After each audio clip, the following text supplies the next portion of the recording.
You still getting us in trouble over here? No, I didn't get us in trouble at all. You missed a very rational, reasonable explanation. Rhea knows what she's doing. Rhea knows what she's doing when she wears what she wears. That's part of Stephanie Vaquer's appeal. Like, we're all mum about it, but we all notice, we all see it. The Devil's Kiss is Booker T's favorite move for a reason. Yeah. You know what I'm saying? Like, you stop me when I start lying. Like, tell me when I'm telling lies. Tell me when I'm telling lies. Welcome to the Lariat Lounge. This is the home of smart takes, hard hits, and real talk. I'm your host, Everson Godfrey, co-host Andrew Skeens. Skeener, WrestleMania 42 is in the books. Man, I enjoyed myself. I thought WrestleMania 42 was great. I watched a bunch of reactions online to some of the big moments of WrestleMania 42, and admittedly, I was doing so hoping that we'd be up there, and we weren't. Which, honestly, full disclosure, it begs the question, in my opinion, because I watched a lot of reactions from a lot of people whose setup isn't as good as ours, whose audio quality isn't as good as ours. But for some reason, these React channels who do like the compilations of all the reactions, they go to this like the same 8 to 9 streamers all the time. Yeah, they tend to. Some of the big ones, sure, I get those. But then there are some other ones I'm just like, I don't know, man, that bedroom's kind of dark. And, the audio's kind of muffled and you're kind of peeking out all over the place. But for some reason, hey, you guys are on. Hey, look, more power to you. I ain't hating. I'm just saying, hey, Lariat Lounge, we do this too. But yeah, dude, WrestleMania was great. Raw, very interesting. Very interesting. There are some decisions that they made that I was genuinely not expecting, based on what our predictions were for, WrestleMania and some of the things that did not happen. I was surprised that they went certain directions, but we're going to get into all that. Skeener, how you doing, man? Doing good, man. It's, we're coming off WrestleMania, which I thoroughly enjoyed. I know there's always dissenting opinions out there, but I had a great 2 nights, especially night 2. I thought was a blast, and I loved all of Raw.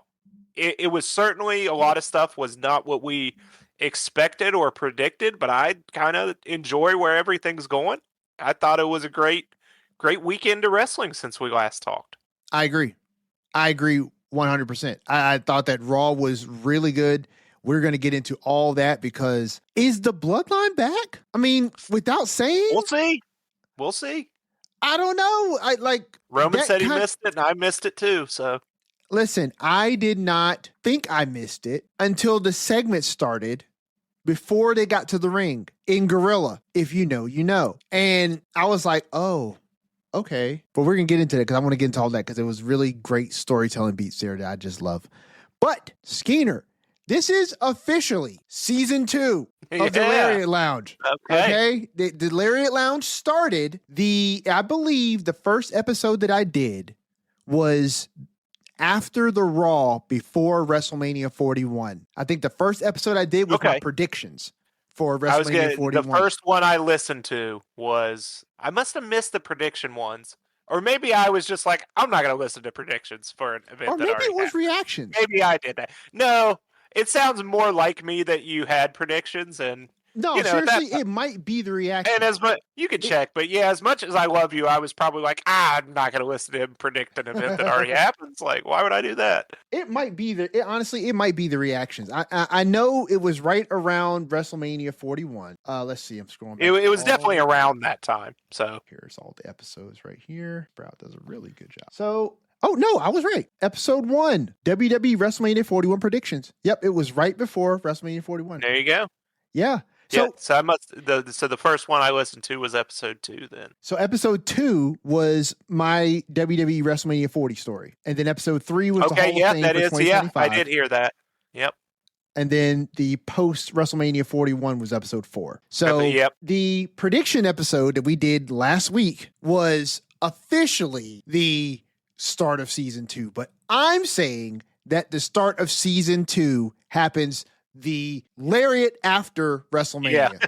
Yeah. So, in keeping with the brand, welcome to season 2. So, if you are new here and you are just catching up with the Lariat Lounge and you want to go all the way back and listen to all the events of season 1, feel free to do so. But you are starting here at a new chapter. This is the best place for you to start. We're happy that you're here.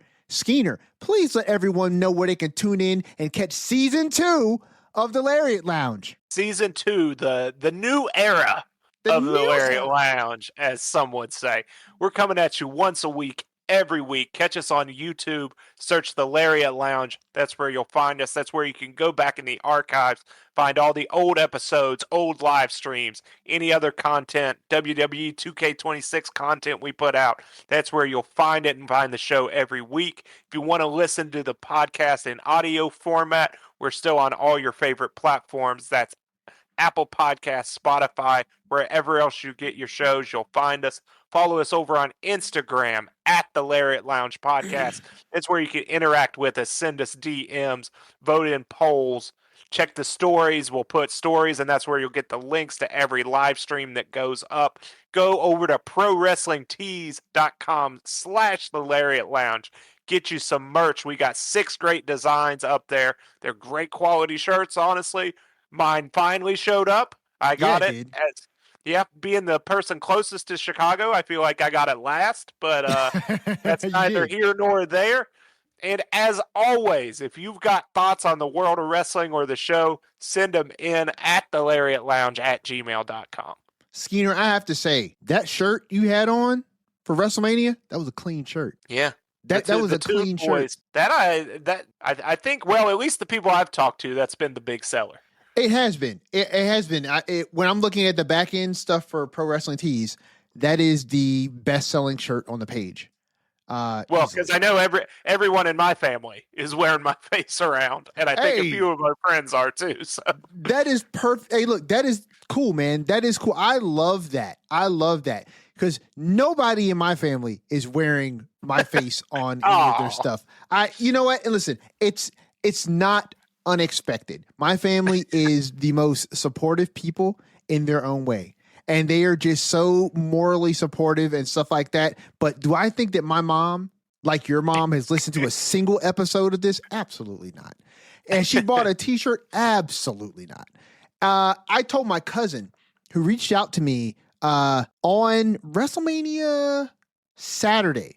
I was at my grandmother's 97th birthday party. And he texted me and was like, "Hey, you watching WrestleMania tonight?" I'm like, "Yeah, of course I'm watching WrestleMania tonight. Why would I not be watching? Even if I wasn't doing this podcast, I'd absolutely be watching WrestleMania tonight, right?" And so I told him, I said, "Yeah, we're going to be on the live stream tonight." I sent him the link. Listen to it if you want. Check us out if you want. Hop in the chat if you want. It's all cool. I am almost certain that my cousin listened to the live stream during WrestleMania, did not participate in the chat, and I do not think he has probably ever listened to an episode of this podcast. It's all good. I appreciate him for just showing up and lending support in the way that he does. However, my brother does not watch wrestling, and he only keeps up with wrestling through Jim Cornette's podcast and ours. Yeah, okay, I was going to say, is this our Cornette guy? Yes. And so I take great pride in all of these things. I appreciate everyone who listens. I appreciate everyone who buys merch. I appreciate everyone who sends emails, which, by the way, I did not check to see if we had an email this week, which this would be a great week to have your email. I should double check the Instagram inbox. That's a good idea.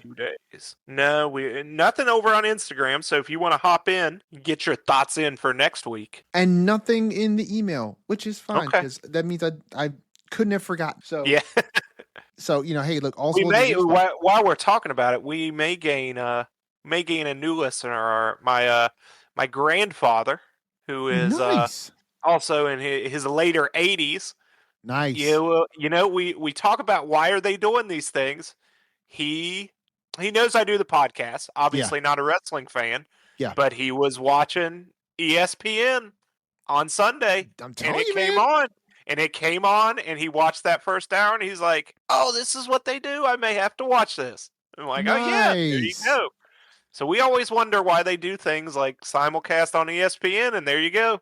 Listen, I am certainly not a hater in the idea that ESPN has broadened the reach of WrestleMania and WWE in general to a bunch of people who would not be tuning in to the weekly broadcast of anything that's WWE.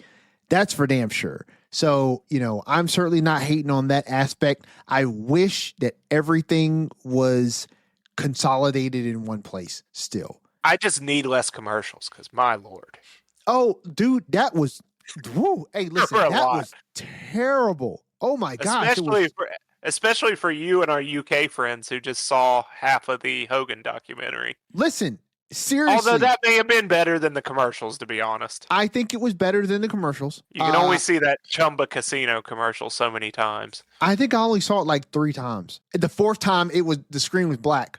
And I didn't have to watch it, but I heard it. But listen, if your intention, WWE, was to put 4 clips from the Hogan documentary in rotation enough to get somebody hooked and want to watch it, mission accomplished. Because at this point, I feel like if I don't watch it, I'm doing myself a disservice. It's like watching the first, I believe it's out right now. The first part. So I think it comes out in 4 parts. It comes out in 4 parts. And the first part is probably out now. I don't know what the subsequent parts are going to be, if they all release at the same time, or if they just, you know what I'm saying, or if they're releasing them weekly. All 4 parts are out right now. That's interesting as to why they didn't just 45 minutes for The Rise, 56 minutes for Hulkamania, an hour and 6 minutes for Hollywood Hogan, and then an hour and 17 minutes for Hulk versus Terry. We got clips. I believe, if I'm just guessing here, I know we got clips from The Rise. I know we got clips of Hollywood Hogan. I believe we got a clip from Hulkamania, but I don't think we got any clips from Hulk versus Terry. Yeah, I bet that's kind of what I'm interested in, is seeing him and how much he, addresses the later controversies in his career. Yeah. That, I believe it's one of the most poignant and eloquently spoken things back when we did our Hogan episode when he passed, is that and this isn't verbatim, but what you said, but there's a disappointment from everyone that some of the things Terry Bollea did and said lead us to, have some misgivings about celebrating Hulk Hogan. Yes. I think it was something along the lines of it's sad that some of the things that Terry Bollea has done has overshadowed the great things that Hulk Hogan has done. And I don't think that is a controversial statement to make. And apparently this documentary is probably going to address a bit of how that has kind of reverberated over his legacy. And honestly, when you see that last episode titled that, right? Yeah, right. It really leads one to believe that that's kind of the direction that they're taking with this last portion of the documentary. But I'm definitely going to watch it at this point because, like I said, I feel like it's almost FOMO at this point because I've seen so much of the clips that if I don't watch it, they're going to be talking about it and I'm not going to know all the things that they're talking about. And I genuinely want to see a portion of Hogan's career that I honestly know very little about. And that is, I'm assuming, what is in part 1, which is The Rise, because that stuff with him in the early territory days before Vince Sr., I know very little to nothing about. And it would be very interesting to see a era of Hogan when he had hair, when he was much bigger physically, and just what that looked like for someone who, I don't know, apparently from what it looked like didn't really get into pro wrestling to do pro wrestling. At least is what I got from the clips. And just to see how that type of trajectory turns into, without a doubt, I was going to say arguably, but that would have been a bit disingenuous, without a doubt, the biggest name, I'm saying, in professional wrestling history. It's hard to pretend like that's not a thing. But yeah, I'm going to be watching that. Thank you guys for watching us over the weekend. It was really great to hang out with the people who were in chat. I know that there were plenty of other people who were not in the chat that were watching with us. To that, I say thank you. It's all appreciated, all very helpful to what it is that we're doing here. And please, if you're listening to us, if you're watching us on YouTube, leave us a like. It does great things for the algorithm and how it promotes us. It's free for you, but for us, it genuinely means a lot. So I really do appreciate it, guys. But we got a lot of WrestleMania to talk about. So enough with the fluff. Let's get to the stuff. Skeiner, I'm thinking, how are we going to do this? So I've got WrestleMania pulled up, and it does not look, okay, so that's WrestleMania Sunday results. Do they have Saturday results? Complete WrestleMania. Okay, here we go. I got Saturday in front of me. Okay, yep, I got him here too. So Okay. It was just slightly out of order on WWE's site. So let's just go right down the card. Sounds and good. We'll just go match for match. Saturday, then we'll jump right over to Sunday. And anything that ties in from Monday, we'll just pull it in as part of the results. We can kind of rope it all in together. And maybe the episode won't be 5 hours long. So maybe. We'll see. Anything's possible here.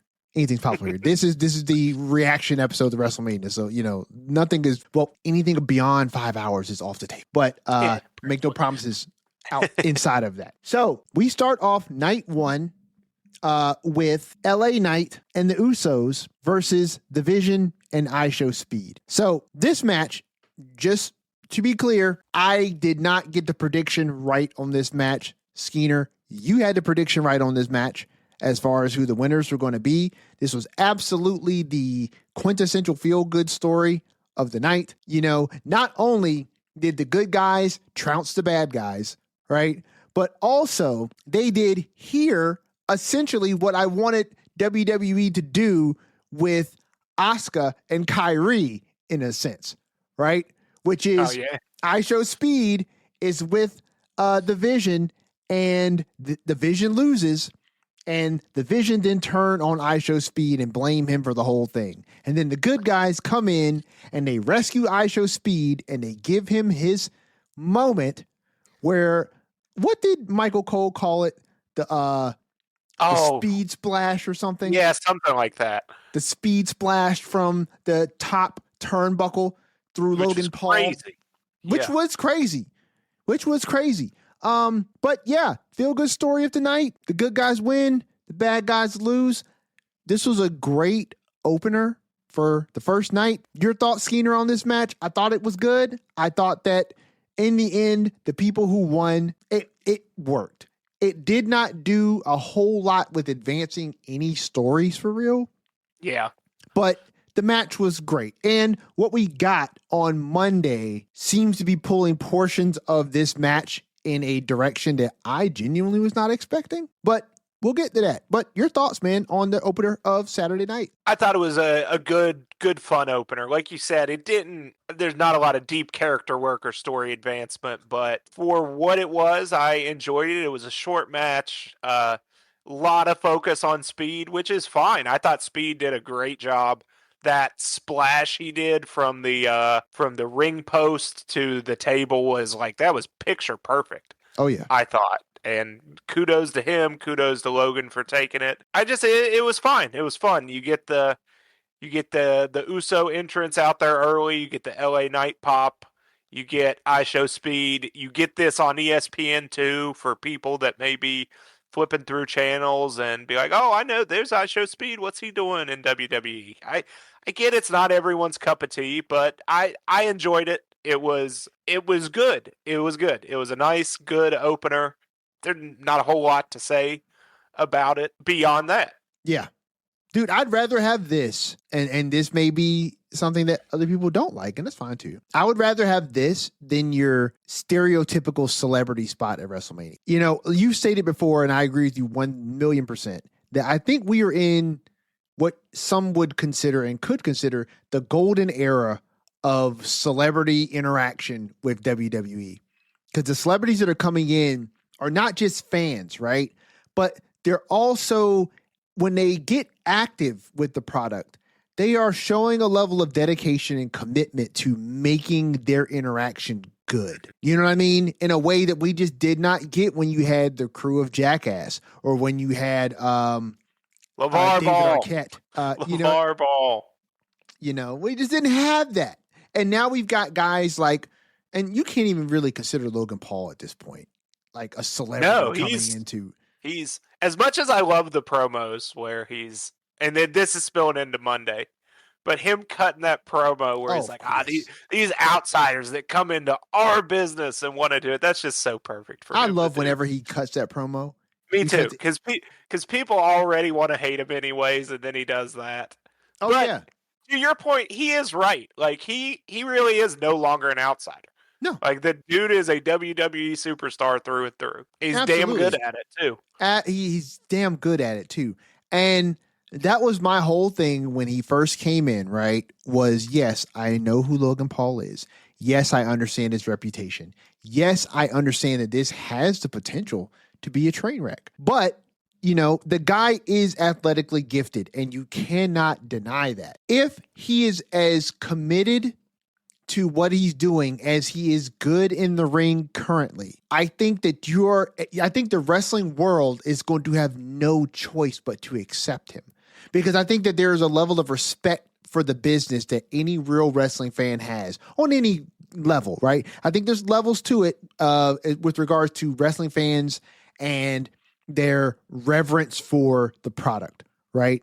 But I do think that generally speaking, there aren't a lot of wrestling fans who appreciate disrespect of the product. And so when you do a good job at respecting your role within the product, I think it's hard pressed to keep the majority of wrestling fans against you, at least against you in a way that does not serve the product, right? Yes, on Monday, they booed Logan so loud you could barely hear him talk, right? But it's the same way they booed Dom when Dom was the heel that it was fun to boo. And there's a difference between booing someone and it's fun to boo versus booing someone because you don't like their presence.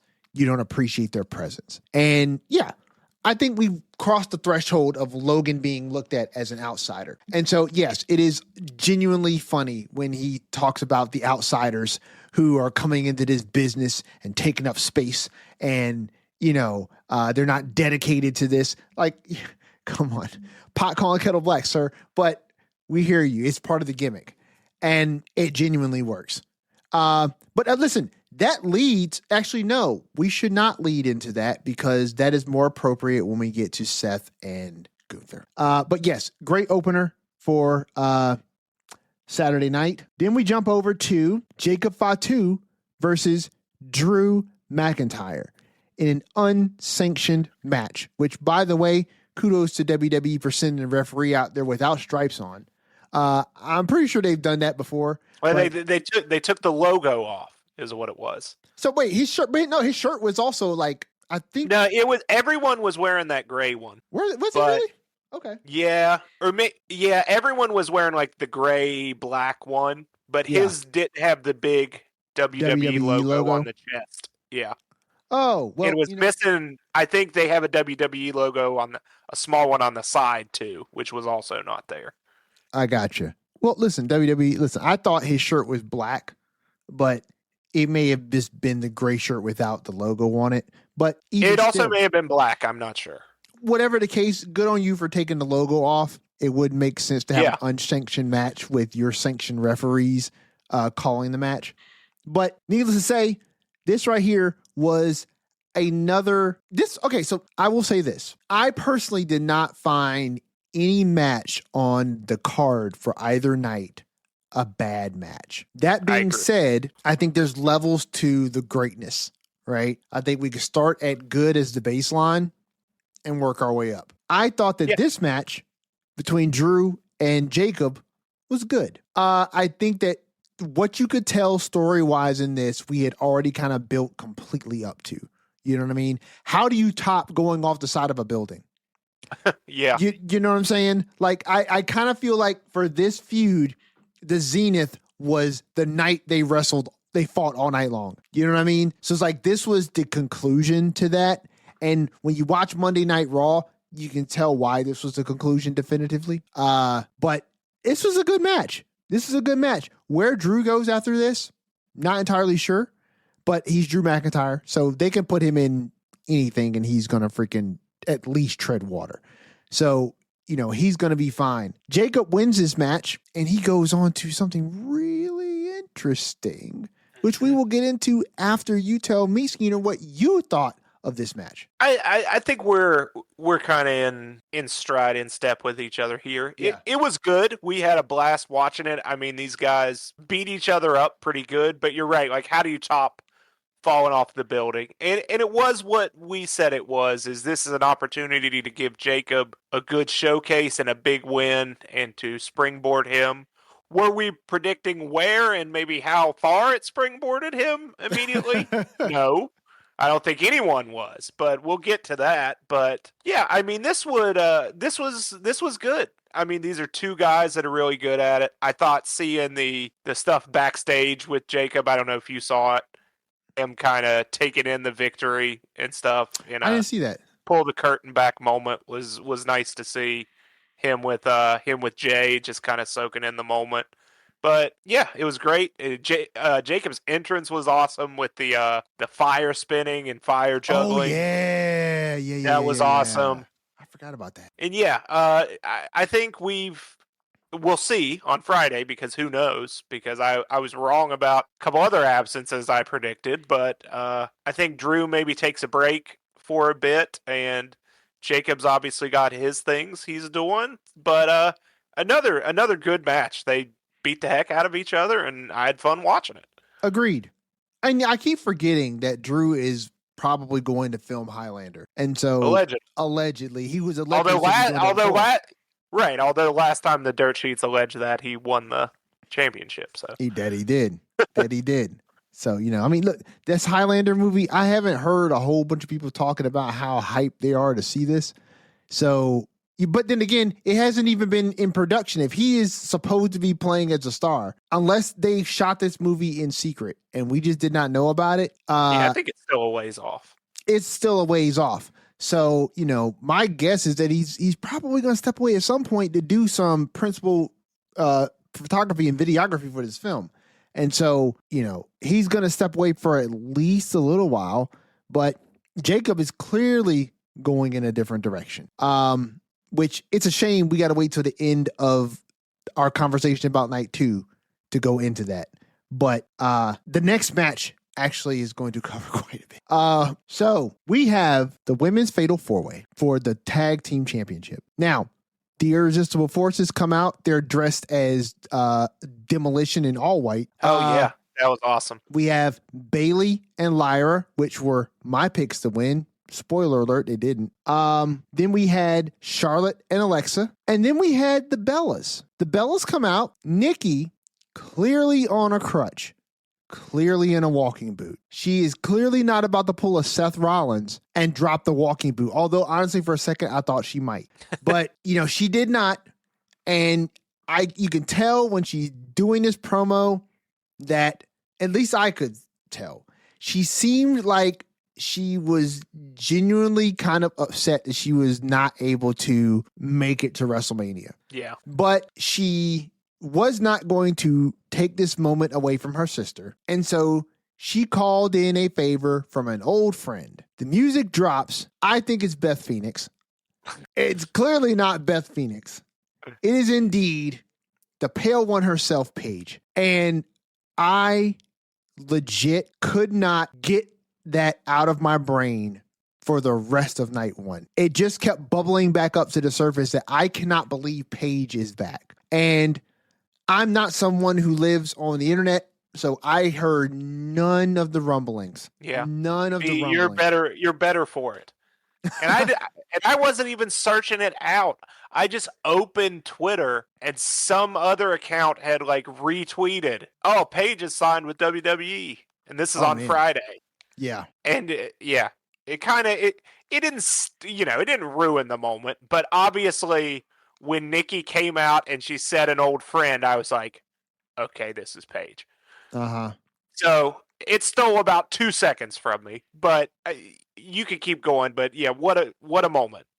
I'm watching reactions because, as stated before, I'm always looking for us and never find us, but I'm looking for the reactions.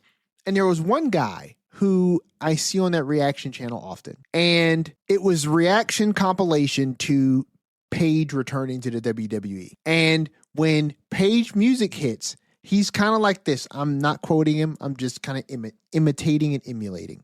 He was kind of like, oh, this is Paige. And then when her music hits, he's like, yep, it's Paige. See, this is why you shouldn't have spoiled it, WWE, because had you not said something, had you not put it out there, this would have popped so much harder if you did not advertise about it ahead of time, right? Do you think there's a portion of it that's, I don't know, maybe, who knows if they leaked it or not or what, or maybe they thought Nikki was actually going to get cleared, or who knows? Listen, I don't know. Those were not my words. Those were his, right? Because like I said, I was not in the know at all. So, it hit me, I'm assuming in the way that WWE intended for it to hit, right? But This guy was apparently a little salty. He was a little salty because it got spoiled for him and it didn't land in the way that it could have, which, listen, I totally understand. I felt the same way about the Demon. You shouldn't have advertised the Demon for a week. You should have just let it be Finn versus Dom and then have the Demon just come out there and it would have hit harder. But, I'm assuming that my assumption is that WWE does not clear or is not okay with anything going out that they don't have some sort of approval on. You know what I mean? And so if WWE, because I believe it's WWE, right, who put the news out that Paige had resigned? Oh, no, it was just pure dirt sheet. Okay. So listen, maybe WWE leaked it. Maybe they didn't leak it. I'd be remiss to think that the dirt sheets actually have moles and informants in WWE who are just leaking stuff, as if it was the friggin' Pentagon. But they could, who knows? All I know is that for me, the little bit of internet perusing that I do when it comes to wrestling, the week of WrestleMania, I am incommunicado, persona non grata. I am not there. I am not consuming any of this stuff because I don't want anything to be spoiled. And we are in a culture where everyone wants to post and be first. And, I don't know why that is important to some people to post these types of things. But, if traction, views, clicks, traffic is your thing, then you're going to do, say, post and, promote whatever is going to get you the most of those things. But I was completely caught off guard. And I just could not stop remarking throughout the entirety of night one how amazing it was to have Paige back in the WWE. And I am excited to see what they do with her. Though, I will say this, and I agree with what you said on Saturday when we were watching live, that it's hard to imagine WWE bringing Paige back in and them not winning the championship. I wonder, however, if something else we talked about could also be true, that the Bellas were not the first choice to win the tag team championships. Nikki getting hurt brings in Paige, and then maybe plans change. Oh yeah, I don't think the Bellas were slated to win at all. But I mean, the Paige return is of such a magnitude that once she came back, they probably had to win, unless you were gonna give all the heat to Nia and Lash, which they decided against. But no one else was gonna win that match. And before we even get to it, I don't frankly remember much about the match. But it wasn't. But once Paige came out, it wasn't about the match. It was about holy shit, Paige is back, and that's still what it is for me. And we didn't get much on Raw. We barely got anything. We got the Bellas and Paige in the crowd. Yep. Hopefully, we see them on SmackDown, but I think we're all excited to see how Paige can fit in and thrive in this new era, because she's been gone six years now. I think 2020 was the last something time like that he was there. So yeah, something I'm excited, like that. I'm excited too. I'm excited too, and I hope we get more from them on Friday. My hope as well is that it'd be hard to get less unless they're not there, right? Because we got them waving in the crowd. And that was it. And when I saw them in the crowd, I was genuinely expecting them to interact in some Same, way. And same. that was no. It was pretty much just a wave. Hey, it's new tag team champs. Yeah, Say they're just hey. sitting there. So, I'm hoping we get more on Friday. I'm hoping we get more call-ups. Like we got plenty of call-ups on Monday. And I'm hoping that we get more call-ups on Friday. And more women in the call-ups. Because I feel like the women's division is the division that needs it the most. On SmackDown for sure. You know what I'm saying? Like, I think they definitely could use a shot in the arm. Who you call up? Oh, wait. JC Jane. She's that's ready. who I was thinking would be That's what I'm thinking too, right? She's ready. She just dropped the NXT Women's Championship. Her slate is clean. And I don't believe she was on the latest NXT PLE that just happened. On Tuesday? I'm not sure. I didn't look at the results there, but I don't think she was a part of that. Which to me just means that, okay, you're kind of setting her aside for a second to let her kind of cool off on the NXT crowd so that you can bring her out on the main roster and have her make some sort of significant impact. But yeah, dude, she's ready. She's ready. And I think that you just set the stage for some interesting interactions with Paige and the Bellas, because eventually Paige and the Bellas are going to lose those titles. I don't think they're going to hold them very long. And we'll see where we go. Only thing I remember about that match, honestly, was Nikki Bella hitting Charlotte with the crutch. I don't even remember that, to be honest. I think I only remembered it because it was in the replay. I just remember the Rampage, and that's about it. I barely remember the Rampage. I just remember she did it. Like, I was so hyped up, it's all a haze. I think what I remember from that match is all from like review content and from promo packages. But suffice it to say, you are absolutely right. I think the selling point of that entire match was Paige coming back. Another match that sadly, I don't remember a whole lot about, but I think my prediction was right. And that is AJ Lee and Becky Lynch. Becky Lynch beats AJ Lee for the championship. I think we both predicted that Becky Lynch was going to beat AJ Lee for the championship. I don't remember a whole lot about this match, but the match was good. I don't remember feeling like this match was a freaking stinker while we were watching it. It was good. It was fine. It's not something we're going to remember the move by move or move sequences from there. A ways down the road. Still playing up the Becky Lynch, Jessica Carr stuff was fun. Oh, that was the best part. Becky got her entrance with the Wonder Years, who that was good. Debatably performed live. I don't know. There's that was weird, right? Sure, yeah. I don't know. That was weird. Like, his timing was off when his lyrics were supposed to come in. That was very noticeable, right? But then his cadence and delivery was very different than the recorded song that you listen to on any platform. I don't know. I don't know. I don't know what was happening there. But this title needed to get off AJ. And, Becky comes back next week on Raw. We got the word. So I'm glad to have, while this AJ stuff was fun and it was fine, we stated before, or at least I did, that we thought this build and this match could have given us more story-wise, and it didn't, just because they weren't there a lot. Yeah. And I think that's what it suffered from, is just a lack of hype because they weren't there. And I'm happy to get, hopefully, Becky back on TV more often, because she is one of the best out there. So I'm excited for that. AJ's entrance was... it was cute. It was good. I liked it for her.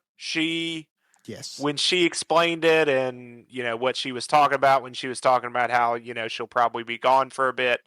I get it. Did it personally do it for me, and will I remember it? No, but I get it, and good for her, essentially. Yeah. So I liked the fact that AJ speaks to the idea that the first time she was here, she never got to really say goodbye. Yeah. Now, I don't personally remember AJ Lee's exit from the company, but I know that she exited from the company after Punk was let go on their wedding day?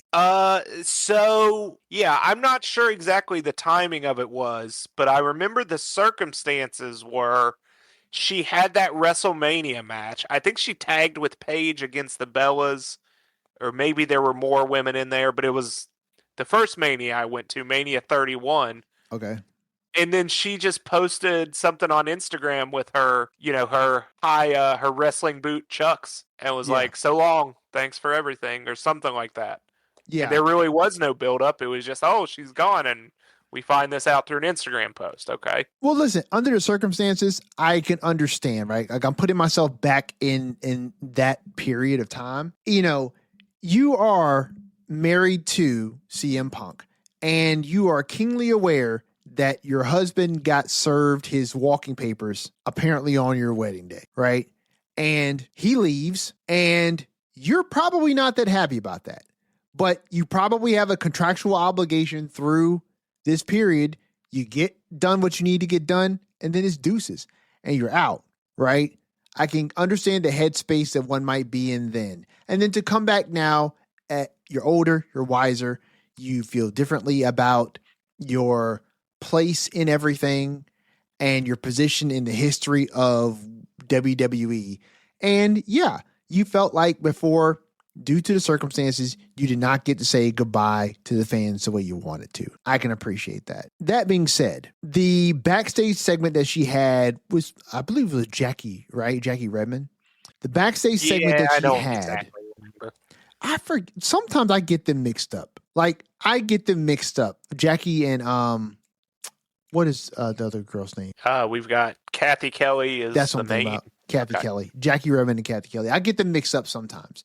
When I'm looking at them, I don't get them mixed up. When I'm not looking at them, I forget who did what interview. But yes, when she was backstage doing that segment, it seemed very clear to me that this is AJ Lee's soft exit. This is her soft exit. This is leaving the room for her to show up at some point and do something if she chooses, if WWE wants to, if they come together and decide they want to do this. But is she going to be on your weekly television set?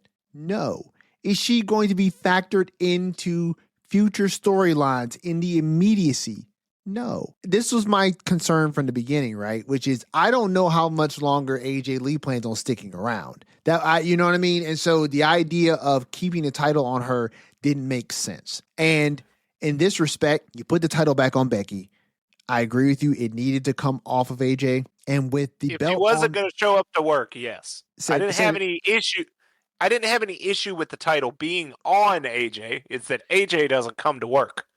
Oh, listen, It's brother, my I issue. totally understand. Listen, that's why I was elated when Roman said, you can count on seeing me every week. Because my concern was not that Roman won, because we had both predicted that he was going to win. My concern was, is Roman going to be on his regularly scheduled sabbatical laden year, or is he going to be on the program every week? All summer.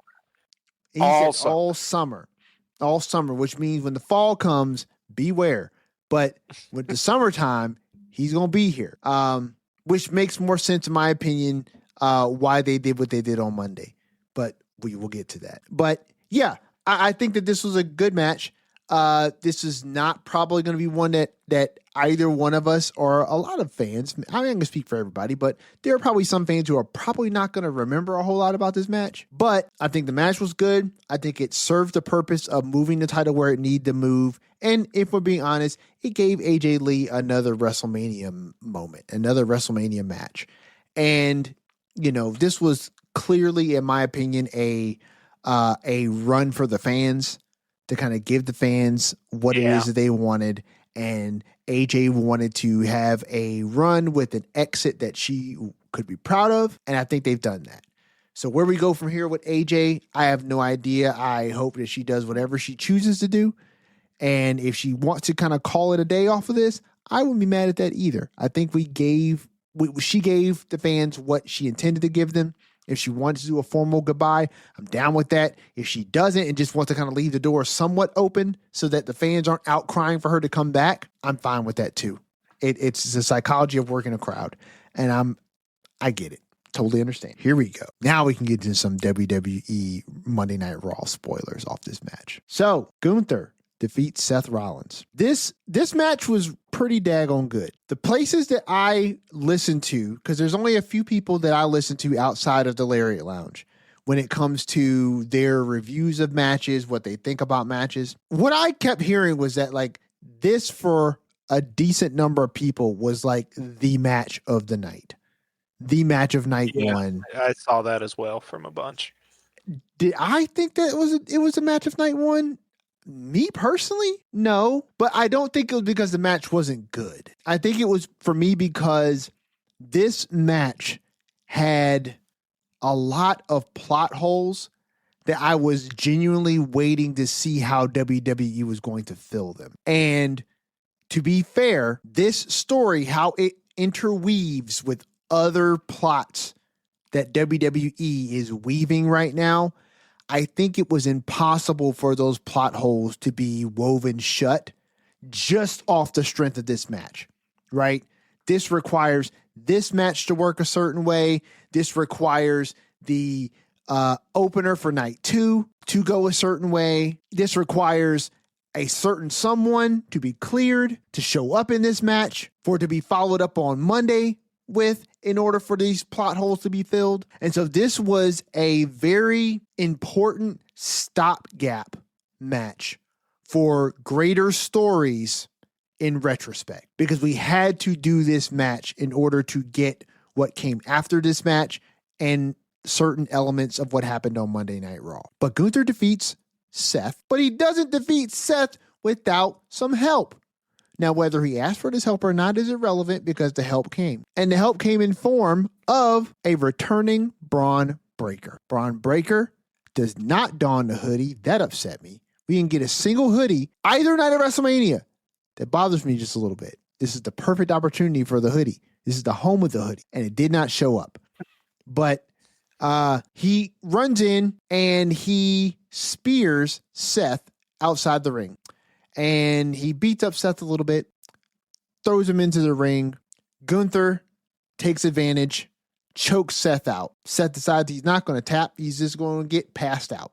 Gunther wins the match. Seth is outside the ring. Breaker's clearly there. He clearly attacks Seth. Now, the entry ramp to WrestleMania, ladies and gentlemen, if you didn't watch, the entry ramp to WrestleMania was officially clocked at about 75 yards, yes, give or take. That is what they said. That's what they said. Braun Breaker is exiting the match after he has attacked Seth Rollins, and he gets up to the top of the ramp, and the camera shot looks as if Breaker is about to kind of look back at Seth, cut a scowling gaze, right? And then we either cut to commercial if you're on Skeener's side, cut to an excerpt from the Hogan documentary if you're on my side, and we will both eventually get to the "we'll be right back" and then get to the promo for the next match. But no, that's not what happens. Breaker then turns and Brahman busts into a combine sprint all the way down the ramp. He was motoring 75 yards and spears Seth outside of the ring. Now, I saw some people complaining, Skeener, even about this. Sounds about right.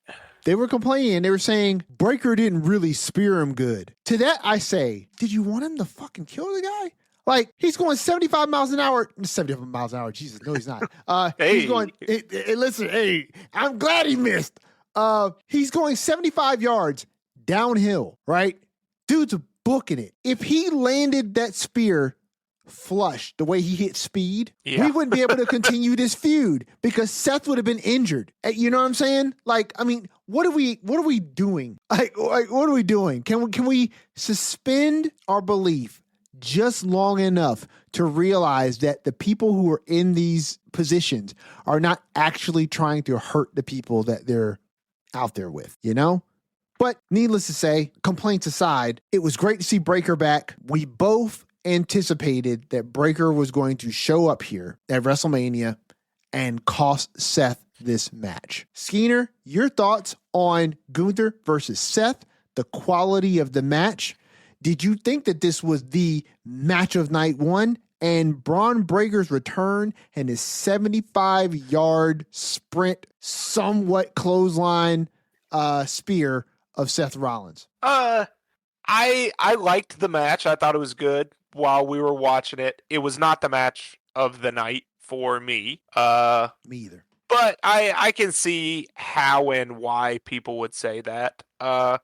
My my investment in this was, slightly lacking because of the build we got slash didn't get for this match. And obviously the bigger story than the match and the outcome of the match is that Braun Breaker has returned and that now Right.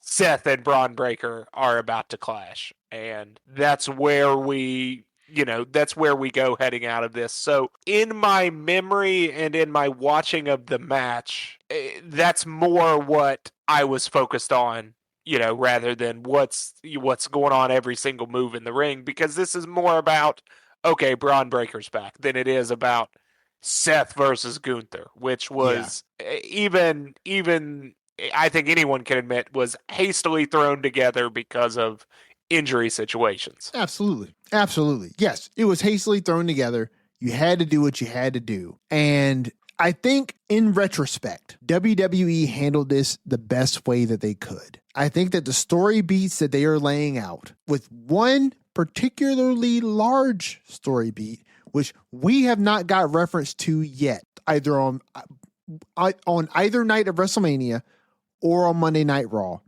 And I don't think we're going to get alluded to on SmackDown, because I genuinely think if you do what it is that I think they're doing, it's better to give some room to let all of this breathe before you enact the next part of this story. But yeah, I thought that the match was really good. I am so happy that Braun Breaker is back. That dude, in my opinion, is genuinely the missing piece of the vision. I miss Bronson Reed, because Bronson Reed is great, and I think the Vision does better when they have the numbers. But I definitely also feel like the Vision right now, just being honest, I think the Vision is on borrowed time. And I think they're on borrowed time because how high the bar was set for the Vision with regards to the preparation that went into building the Vision versus what you got on the return. The ROI is not matching up or exceeding what WWE put into it to make it into a thing.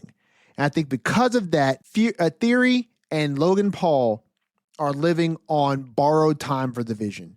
And I definitely think that with Braun Breaker back, you're kind of buying a little bit more of that time back, because he is definitely the centerpiece of that faction. Once you get Bronson Reed back, which I don't know how long it's going to take him to recover from that bicep injury. Yeah. I mean, that was just a few months ago, right? February? I believe so, yeah.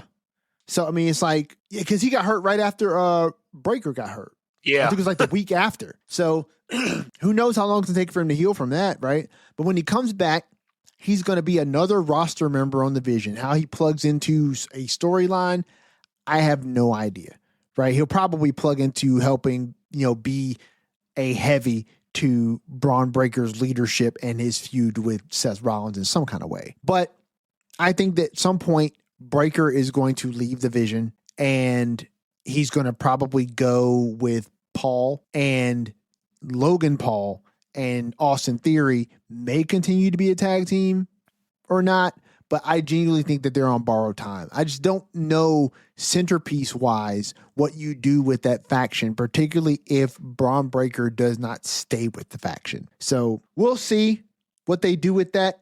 I thought the match was good. What they built from this was really fun. We still don't know what Gunther's favor is, though I think I know what Gunther's favor is. We think, but I mean, we didn't see Gunther on Monday, so that was interesting, I thought, to not at least have something from him. I think we did see Gunther Monday. Did we? Yeah, we did. I think there was a backstage segment with Gunther. What was he doing? He was just talking. He was just talking. And I believe he was just talking, and he mentioned the favor, but he didn't kind of go into any type of detail about what the favor is. I think LA Knight interrupted or something. I think he did, yeah. Did he? Okay. He may have. But yeah, he spoke to the favor, but he didn't say anything, allude to anything about what that favor was.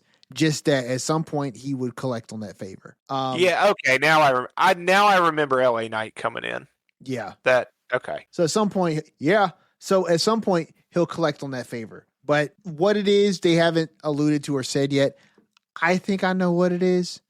We talked about it over the weekend. I think that he is going to, the favor that he wants is he's going to want Paul Heyman to set up a match with Brock Lesnar. Would make sense. You know, we'll get into more of that once we cross the threshold of the start of night 2, because listen, if there was any moment over the weekend that I think probably drew the most attention, even the main event of night 2 was the opener of night 1 and what happened at the end. But good match between Seth and Gunther. Okay, so the next match, when it comes to the bucket of foregone conclusions, there was the opener of night 2, foregone conclusion for the most part, right? And honestly, this match right here, Stephanie Vaquer versus Liv Morgan for the Women's World Championship. Yes. I think that there was only one other match on the card that I genuinely felt was easier to call than this one, and that was the opener of night 2. But this match, I was almost 1,000% certain that they were going to take that belt off of Stephanie Vaquer. I think Stephanie has done a admirable job as champion. I think she suffered from not having very viable competition during her run, which in a lot of ways is reminiscent of Tiffany Stratton and what she dealt with a year ago as WWE Women's Champion. But I think that you culminate here with a pretty decently put together feud overall. I think that the feud kind of started slow, as you stated before, Skeener. The whole whisper something in your ear, make you cry during the Michael Cole interview was a little odd. Felt a little bit out of place. But once they got to scrapping, I think they did it probably a little better than some of the other all fight, no talk promo building. But Liv Morgan wins this match after doing her best Britney Spears impression on the stage. It was definitely a Britney Spears-esque entrance. Even her ring gear. Yeah. Even her ring gear was very, what was it? Toxic? Was that the Britney Spears song? The one where she had the snake? No, that was a slave song, Toxic. right? No, Toxic was on the airplane. The Yes, snake was I'm a slave for you. Yes. But I think, wasn't she doing Hit Me Baby one more time? I don't remember. I thought it was the slave for you, because in the slave for you, she had that skin colored 2-piece outfit. I just remember the snake. I just remember the snake too. You looking it up? Yeah, I guess. I think it might have been. I think it was a slave for you, because Oops, I Did It Again was the schoolgirl. Right. No, Hit Me Baby One More Time is the schoolgirl. Or Baby One More Time. Okay. What was the other song you just mentioned? Slave for You? No, not that. Oops, I Did It Again. Oh, okay. I don't think it was. Yeah, no, that was the Oops, I Did It Again's the red bodysuit. Okay, so what is Slave for You then? That's the snake, but it's not. I don't think the rest of it looks what you're thinking of. Yeah, I thought it was Baby One More Time. I don't know. That outfit is a Britney Spears adjacent outfit. Yes. But listen, I know that you were not a fan of the new Liv Morgan. So, it has already grown on me. The song. I knew it. Trouble. That's me. Yeah, it's in my head. At least that part is. The rest, it's still not good, but it's grown on me for Liv using it. It fits her. Yes. It fits her so much. And the fact that she is weaving the song into aspects of her character by saying the trouble a lot. Yeah. It works. It works.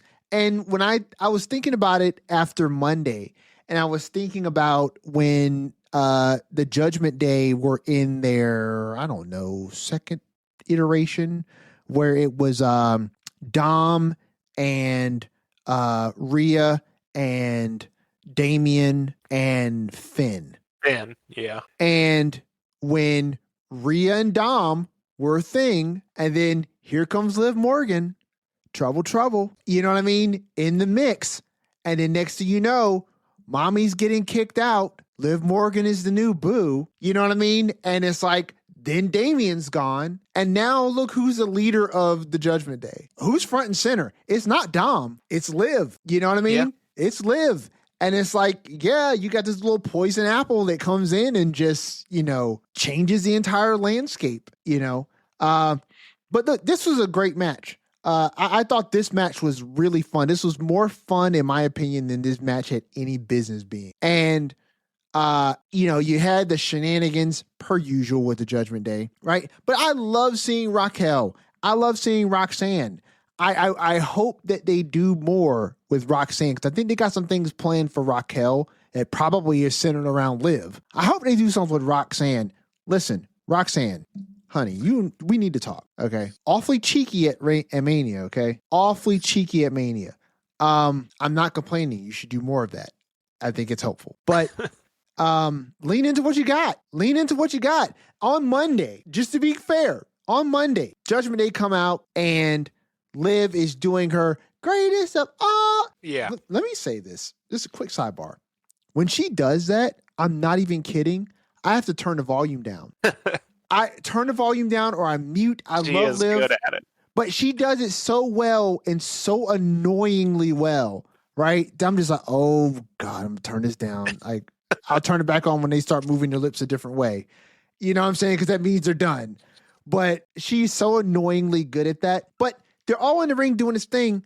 And I'm looking at Roxanne and I'm just thinking to myself, I didn't know you were shaped that way. Like, I get it. This is a good time for me to take a bathroom break. You talk about this. I'm not going to get in trouble. You do this. Listen, I did not know. Now I'm aware, and I definitely think that you should lean totally into it. Stephanie Vaquera does. That is part of her charm. That is part of her allure. Rhea Ripley. Do you think Rhea doesn't know what she's doing? Like, it's part of the appeal. It's not a matter of being sexy for sexy's sake. But you got what you got. Use it to your advantage. It's worked out wonders for the people who have. Listen, my hat's off to you. If you got it, work with it. You still getting us in trouble over here? No, I didn't get us in trouble at all. You missed a very rational, reasonable explanation for why that is. Listen, I stated, and I'm probably going to edit this so it all sounds fine. Okay. But Rhea knows what she's doing. Rhea knows what she's doing when she wears what she wears. That's part of Stephanie Vaquera's appeal. Like, we're all mum about it, but we all know this. We all see it. The Devil's Kiss is Booker T's favorite move for a reason. Yeah. You know what I'm saying? You stop me when I start lying. Like, tell me when I'm telling lies. Tell me when I'm telling lies. Like, it's part of the appeal. So I'm not saying that you be sexy for sexy's sake, but what I'm saying is if you got it, work, and it works for you, don't feel bad to use it. Like, it's worked wonders for the people who lean in. So, but do you? I love Roxanne regardless. I thought on Monday I noticed she was doing great stuff in the background, like backing up Liv and doing the little faces and the point, and I enjoyed that. I noticed that she, aside from the other members of Judgment Day, was the one that, at least in my opinion, she looked the least happy. That's what I noticed. She looked the least happy of the rest of them. But that just could have been the camera catching her at a particular time where it just looked like that. But for me, if I was reading into the meta of it, it seemed like Roxanne was the least enthused. But that being said, I don't know if that was really a thing because I don't know what the plan is for Roxanne within the Judgment Day. Like, I don't.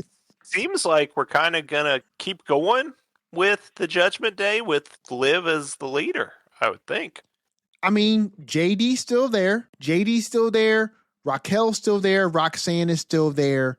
Dom is still there. Liv's still there. I mean, it's 5 people. That's squarely faction numbers right there. And they don't seem to be diminishing because Finn left. And so, as a matter of fact, they seem to be a bit younger without Finn there.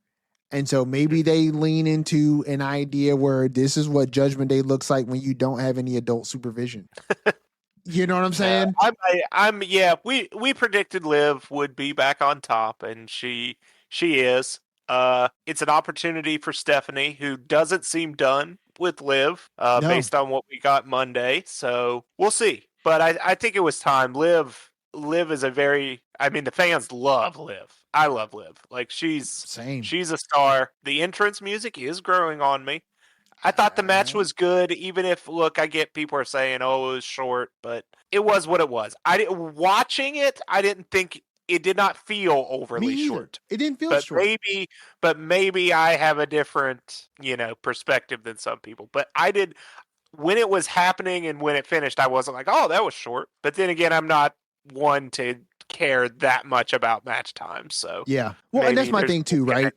If the match is good, I don't care how much time it got. Right. You know what I mean? If it delivered, it delivered. And that's the question. If I could ask anyone who had an issue with the time of some of these matches on night one, I would ask them, did you think the matches were good? Because I would venture to think that a lot of them didn't like the matches. And more time is not always going to make it better. It's not. It doesn't. That's not a flat thing there. You're 1,000% correct, sir. And I think they know that too. I think if you were to really probe their brain, they agree with that statement. That's why I would ask them the question that I asked them would be, did you enjoy the match? Because ultimately that would be my thing is the end result, right? But if the end result was that you didn't enjoy the match, then my follow-up question would be, was it because the time, right? Because that would be very telling. If that's your complaint, it would be very telling if you didn't like the match. Does their enjoyment... Like, does the enjoyment only start after minute 10 or something? Right. Like, I'm not having fun until the 10th minute. Right. You know what I'm saying? I was almost there, and then they stopped at the 10-minute mark, and I missed it. Like, that's a little wild to me. But, I would shudder to think what they felt about Brock and Oba. You know what I'm saying? Or Goldberg and Brock. Like, I would shudder to think what you think about any of these matches, because I was assuming you probably thought they were good. I'm pretty sure some of the people who felt like these matches weren't good and their complaint was they went too long. They weren't long enough, right? Enjoyed Oba versus Brock, So, I think your complaint was probably something that was not rooted in the length of the match. And you're just jumping onto the bandwagon of complaints that the matches felt truncated and, they were only someone said it online, so it must be right. It must be true. It must be true. That's all the validation that I need is the fact that there's enough people on Twitter and the comments that are agreeing. And 43 people on Cage Match. The 43 people on Cage Match. So what is it that you sent me? Because I saw that, but I didn't see that. Those are comments. Those are comments from Cage Match. So, like, these are the people that vote and make these scores that then Dave Meltzer tells people, study Cage Match and get back to me.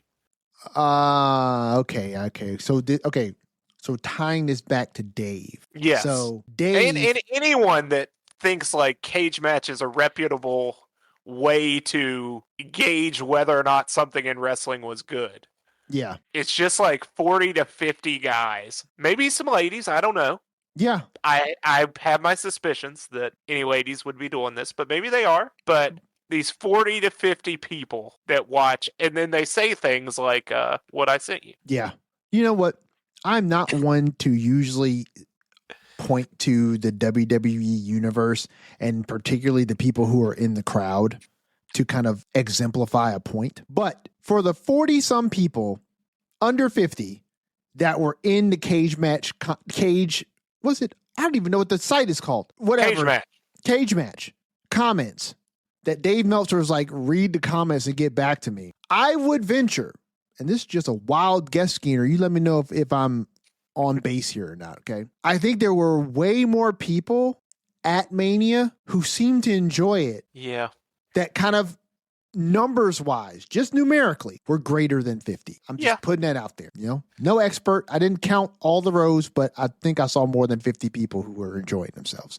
So, There's those numbers. Why don't you look at those numbers, Dave, and get back to me after you count them. Don't use Cena's numbers. I want you to count them independently. So we get to the conclusion of night one. You don't want to give a grade to, I saw one of the websites, someone graded Bianca's pregnancy announcement and gave it like a D. Losers.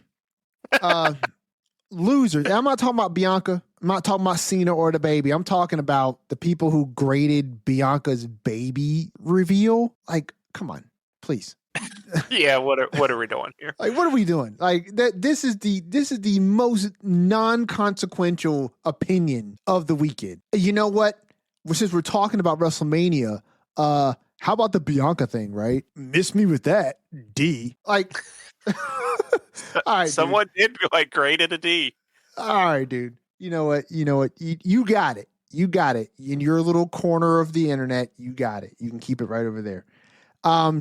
I thought when she came out, so she had a big old feathery that dress thing. It was huge. I didn't recognize it right away. I initially thought that Bianca was going to tell us that she's done. That's what I thought. I would have been more worried if it wasn't a finger.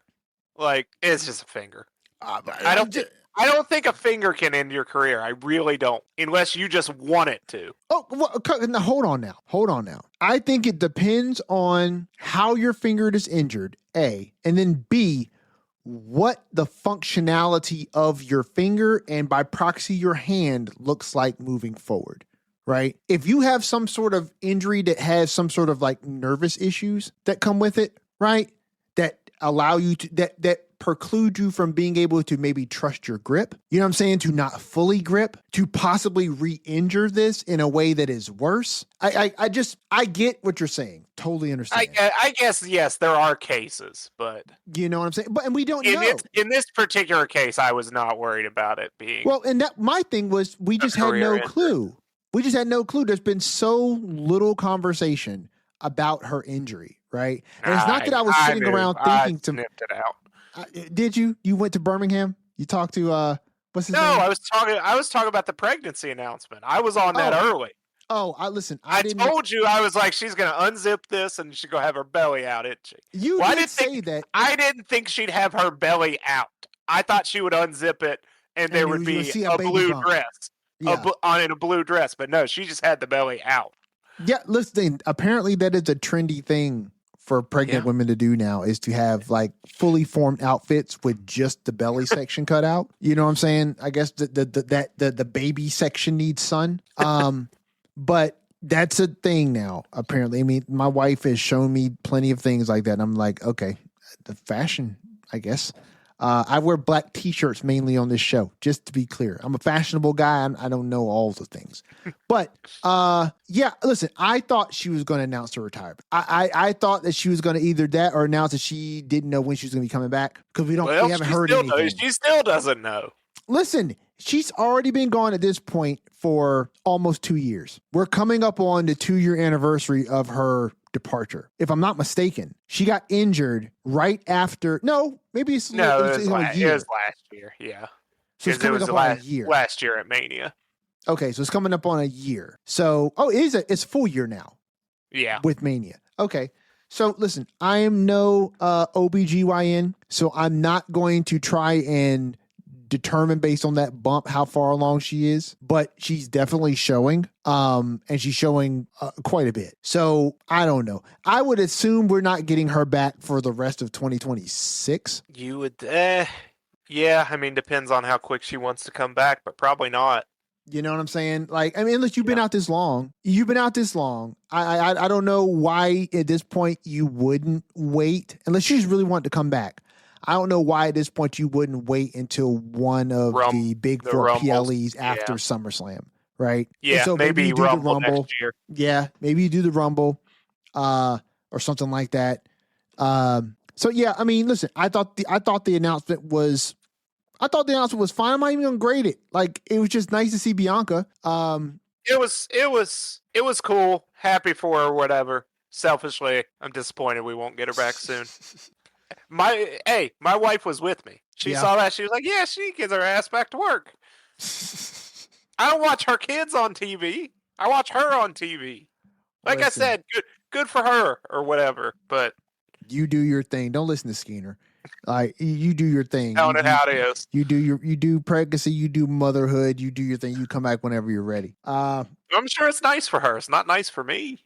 Listen, I think this is look. If I'm being real with you, if WWE was more on their game with bolstering their women's division, I'd be more fine with them being away than I currently am. And I'm fine. I'm fine with Bianca being away. I'm fine with Naomi being away because I'm like, hey, look, do you listen? Roman takes plenty of time away and he ain't even pregnant. So All summer though. you know what I'm saying? Yeah, we're hanging on that now because he said all summer, but like we're not. I'm speaking about the time when he was not here for extended periods of time. But needless to say, nobody's saying, "Hey, Roman, come back to work." What do you come mean? back to work. You weren't That's saying it. it. You were. I know I was. Well, there I you know go. I was. There you go. So it's role reversal here. Right. It's role reversal here. But you know why I'm Right. saying that for Roman? What good reason you got, Roman? What good reason you got to not be at work? He wants to be a dad. Nah. That's what he said. Nah. You want to be a dad? Go home and be dad. Stop wrestling. But if you're going to call yourself a wrestler and you call yourself tribal chief and you expect everybody to praise you like you're the greatest since sliced bread, you need to show up, maybe do a sliced bread in the ring. You haven't done that. Add that to your repertoire. I would love to see it. That. I'm happy to hear that you're going to be back all summer because I'm like, hey, earn your paycheck. Nice, right? You're not on FMLA. You're not on medical leave. You're not pregnant. These are all real reasons why you can't be at work. Braun Breaker, you were injured. Cool. Bronson Reed, you're injured. Got it. Hey, you're pregnant. You're pregnant. Cool. Roman, why is he not here? Oh, he just don't want to be. Don't need to be. Showed up, won the Rumble, won his match. Now he's champion. Now he needs to be here. And he's going to. Was here this week. Will be here next week. Well, listen, I think backlash. And I think that's part of the reason why we saw on Monday, which we'll get to, because I genuinely, that's part of the reason why we saw that. But the main event of night one, undisputed WWE champion, which why do we still call it the undisputed WWE championship? Can we just call it the WWE championship again? Do we? That's what it says on WWE's website. Undisputed WWE champion Cody Rhodes defeats Randy Orton. I didn't realize that. I guess we do. Yeah, like I get it. We called it that when you had the two titles and then you merged them.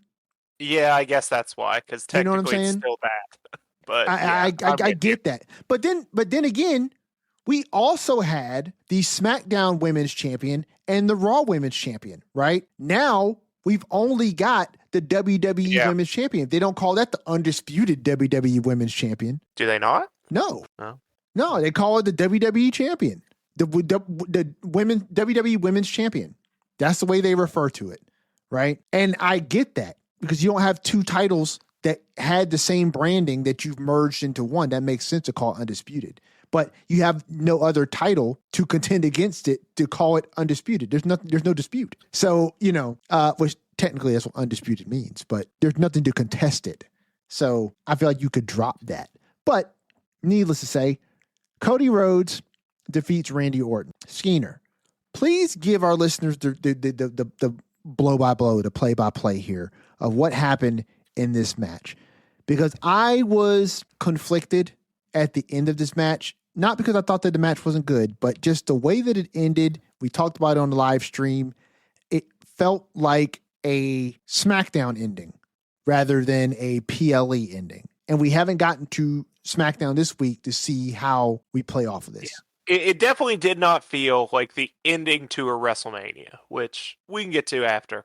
But so we have both Randy walks down to the ring with Pat, and Randy takes his sweet time soaking in the entrance, crowd singing along. 75 yards of it.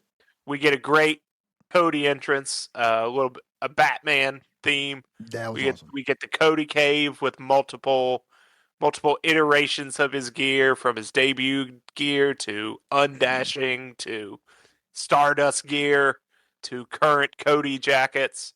We get a nice new Cody mask and everything. But so we start off hot. We're doing our championship introductions. Pat takes the mic from Alicia and hypes up Orton. And instead of giving the mic back, right, he hits Cody with the mic. And the bell has not rung yet, so we're getting some pre-match shenanigans. We're brawling outside. To save the day, we get Jelly Roll to come in. Jelly hits the big elbow on Pat to send him through the announce table. The big Jelly elbow. Listen, that man got no ups. He Pat, barely cleared the gap between the tables. That's not what he's here for. He's not here to jump. No one was telling Big Daddy B to jump. So he didn't try. He didn't try either. He just fell. That's that's all those indie wrestling fans make everyone feel like they got to jump. But yeah, so Pat gets stretchered out. They put him in a little neck collar. But so essentially, the WWE just like washes Pat McAfee out of the match before, and in seemingly an attempt to say, "Hey, we're washing this clean now. Let's just get let's get some of it. Let's just have the match be between those two." And I thought we get a heck of a match. They're telling the story and they're teasing on commentary that Orton's back is bothering him, and we play into that the whole match. They do good storytelling around that. We call back to the Mr. Kennedy spot where he slammed Orton and Orton, reacted and did that. I don't know if you caught that. You know what I'm talking about, Everson? No, I didn't know. Yeah, I'll send you something. Yeah, but they essentially, they play this whole thing about can Randy make it with his back? Yeah. And I think both of them blade at some point, right? Yep. Orton's bloody, Cody's bloody. Both of them take the blade out. Eventually, we get Cody. Cody takes an RKO, almost gets pinned, gets up, gives a little eye poke to Randy. Yep. Randy is completely blinded. Totally. Charles Robinson, poor guy, comes up behind Randy, who cannot see, and Randy just instinctively hits Charles Robinson with an RKO. Yep. So we've got no referee. This opens the door for Cody to give Randy a low blow, and then he walks right into an RKO. So we've got no ref and Randy with no one to count the pin. Cue Pat McAfee coming back in a referee's uniform and the neck brace, which I don't know how legal this is, but Pat runs down to the ring to a thunderous chorus of boos. Randy gets the 2 count off that. Now we really wash our hands of Pat, as Randy is not happy. Apparently, Pat either didn't count fast enough or didn't get down there fast enough. Pat McAfee eats the RKO. Then we get the Crossroads. Cody surprisingly retains. I know that was a lot of a blow-by-blow for us, but, we kind of talked about how we get Pat McAfee seemingly out of this. At the end of all this, we kind of retcon his involvement, and there's not much, and he is playing it up as though he is gone from WWE, just like he said. But now, did he do that on his podcast? Yes, on his social media, and his wife is part of it. Okay. His wife was posting pictures like, glad to have my guy back home after his WWE career is wrapped up. And he is still, to Pat's credit, and I've said this before, like, I get not liking his involvement, but yes, he has done a great job. Yes, He was out. There was a 50 Cent concert somewhere in Vegas on Saturday night, and he's there with the neck brace on with everyone. He's been wearing the neck brace, and he's classic Vincent. He's been doing it well. But then we're not done. After the match, Cody gets the win, kind of surprising us, surprising a lot of people. But Cody's raising the title up. Randy comes, takes the title from him, knocks Cody in the head with the title. And as we have been predicting and somewhat wanting for a while, hits Cody with the punt. Kicks the dog shit out of him. Man, does he swells his eye up. Ooh. To his credit, there are videos of him kind of breaking and checking on Cody because he knew he clocked him pretty good. Oh, I didn't see that. But, yeah, he kind of breaks after and is kneeling down, is you okay? But yeah, he punted him. For Yeah, he real. did.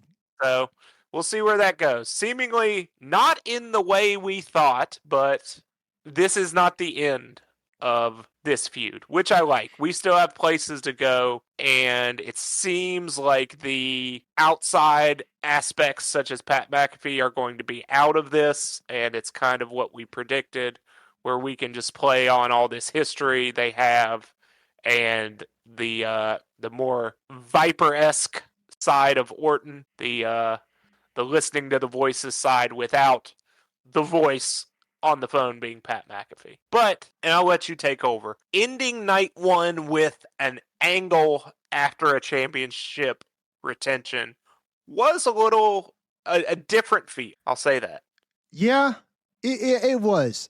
So I'm gonna be honest with you, brother. I wonder if we're actually done with Pat's involvement. I think we may be, but I wonder. I don't want to get into this portion of it too much because we have not concluded the main event of night 2 yet. But based on the end of night 2 and Raw, I have thoughts on what happens next for some of these people. And I would be surprised if Pat is not involved in some way. But to get to this, I thought this was a great match. Did I think that this was a finale to a feud or the type of match that you would think would be a WrestleMania main event, at least with regards to the conclusion? No. This did more story building than story ending. And it set up what I believe we began to hint at on Monday Night Raw, along with what happened in the conclusion of night 2, which, by the way, I do think that WWE is doing some really interesting interweaving of stories right now. And we'll get more into that after we talk about the end of night 2, because I feel like there are a lot of threads to a number of different stories on 2 different fronts that are being woven together into new stories. And I like the interconnectivity. We've always talked about on this podcast how it's weird to think sometimes that all these people exist in the same locker rooms because all these stories seem to be so distinctly separate from one another. And the way some of these stories appear to be kind of like twisting and congealing together is interesting. And we'll talk about some more of that after the night 2 main event, because I have some genuine thoughts. But I like Pat McAfee coming in. I like Pat McAfee getting taken out. Jelly Roll leaped every bit of 3 inches and just barely cleared the gap. And listen, that table exploded. You feel me? After Seth and Gunther did their best to break it, and it would not break. It would not break, right? But I guarantee you, that table was not explode. That table was not the same table that was there on night 2, because the table from night 1, when Jelly went through it with Pat, that table exploded. There were wood splinter chips flying everywhere. And them tables don't break like that. They break with falling erector set parts that just come apart. But when Jelly hit that table, I saw wood chips flying. I was like, oh shit, that table really gone. So shout out to Jelly Roll for doing what I didn't think you could do on them heavy duty tables. I mean, listen, he broke a table that broke Braun Breaker. Say that 3 times fast, okay? But I thought that Pat's getting taken out by Jelly Roll was awesome. I thought that Pat coming back out with the neck brace on, I thought that was fun. I definitely think that him not doing the fast count and incurring the wrath of Randy was appropriate in the moment.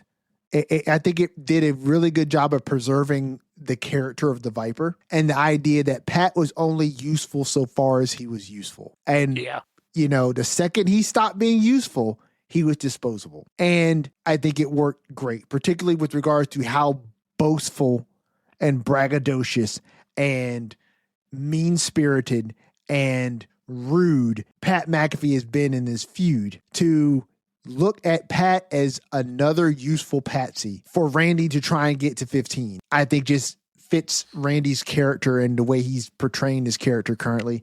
I think it just works incredibly well. But yes, poor Pat Robinson gets the RKO from a blinded Randy, which in the moment, I caught it in the story, Skeena, but I'm also thinking to myself, okay, Randy, you just caught the thumb in the eye from Cody, right? Cody's in front of you. Now, unless Cody is a mother effing ninja, I don't know how you thought he got behind you that quickly. He just saw the blonde hair. He ain't see nothing. Pat Robinson was behind him.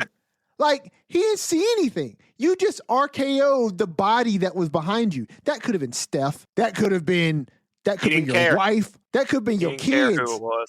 They could have saw you blade and see you bleeding, and they just got really upset, and they jumped the barricade, and your wife was like, no, and they ran in the ring. You're like, Dad, RKO. If Randy RKO one of his kids in a storyline, I'd be like, yo, the best to ever do it. But yes, he ends up losing this match after he RKO's Pat for not counting fast enough. Cody jumps in with the Cody cutter, and Cody can't even celebrate.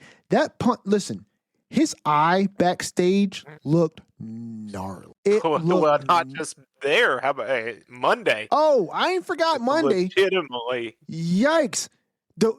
You can tell that they had to bloodlet that, right? Yeah. You can tell they had to bloodlet that because he was able to open his eye, on Monday. But holy smokes. Is Cody not the person who carries the most injuries into the following night after a PLE than anyone else? Like, I mean, we can't forget the booby injury, the pec injury, right? That he wrestled with. And he took that coat off against Seth, and that looked gnarly. That looks so bad, right? And now Cody comes out here and, his eyes freaking drooping in the backstage. I'm like, yo, did he break all of your orbital socket? But I genuinely thought on Monday, and we'll get on this later because we got to clear night 2 before we can really get into this stuff, right? Because there's so much interweaving parts. WWE, I like it, but you're making reviewing this difficult. I thought for a moment that Cody was about to drop some bombs on us on Monday when he came out there, relinquishing a title. Oh. I thought for a second that he the injury was legit to his eye and that he needed to get something done, take care of it, and that he may be out for a while. And so he's not going to hold the title hostage like some people would, and that he was going to relinquish it, particularly because all of the stuff that Punk was dropping, getting far ahead of myself. Great match. The ending I felt like was not a PLE ending, at least a PLE ending to the caliber of WrestleMania. But if they're doing what I think they're doing, I support it. I did. So that was my match of the night. Yeah. I thought bell to bell, that was the best, just old school wrestling match. And I was invested in that outcome, and we had a shocking outcome. And I was not the ending to night 1. Like, yes, it was kind of like a flat ending, but I am not going to sit here and act like that's the end of WrestleMania because it's not. No. Like, there's a whole nother night. So agreed. I don't know why we have to do this thing where like, oh, they're separate things. Like, no, this is WrestleMania. It just happens over 2 nights. Yeah. Yeah. This was just episode 1. Yep. Episode 1 can end like that. You get the climax the next episode. Yes. Which we got. So that whole thing to me, like, I get it. It was different and new, but I don't think it was a bad thing to have night 1. I agree. Like that. Listen, it's part 1 of the season finale. Yeah, right. And now I will say this. And this is not necessarily to defend the haters, but this is to speak to a logic chain that WWE did perpetuate themselves, right? I do believe that if there is hate on the fact, and clearly there is if you're on the internet, if there's hate on the fact that night 1's finale didn't feel like a finale for real, or it didn't feel like a main event for real, you cannot fault. It is the first time they've done that. Right. You cannot fault the fans for feeling that way because WWE has always marketed night 1 and night 2 and the main events as co-main events. It's never been like the main event of night 2 is the main event and night 1 is night 1, right?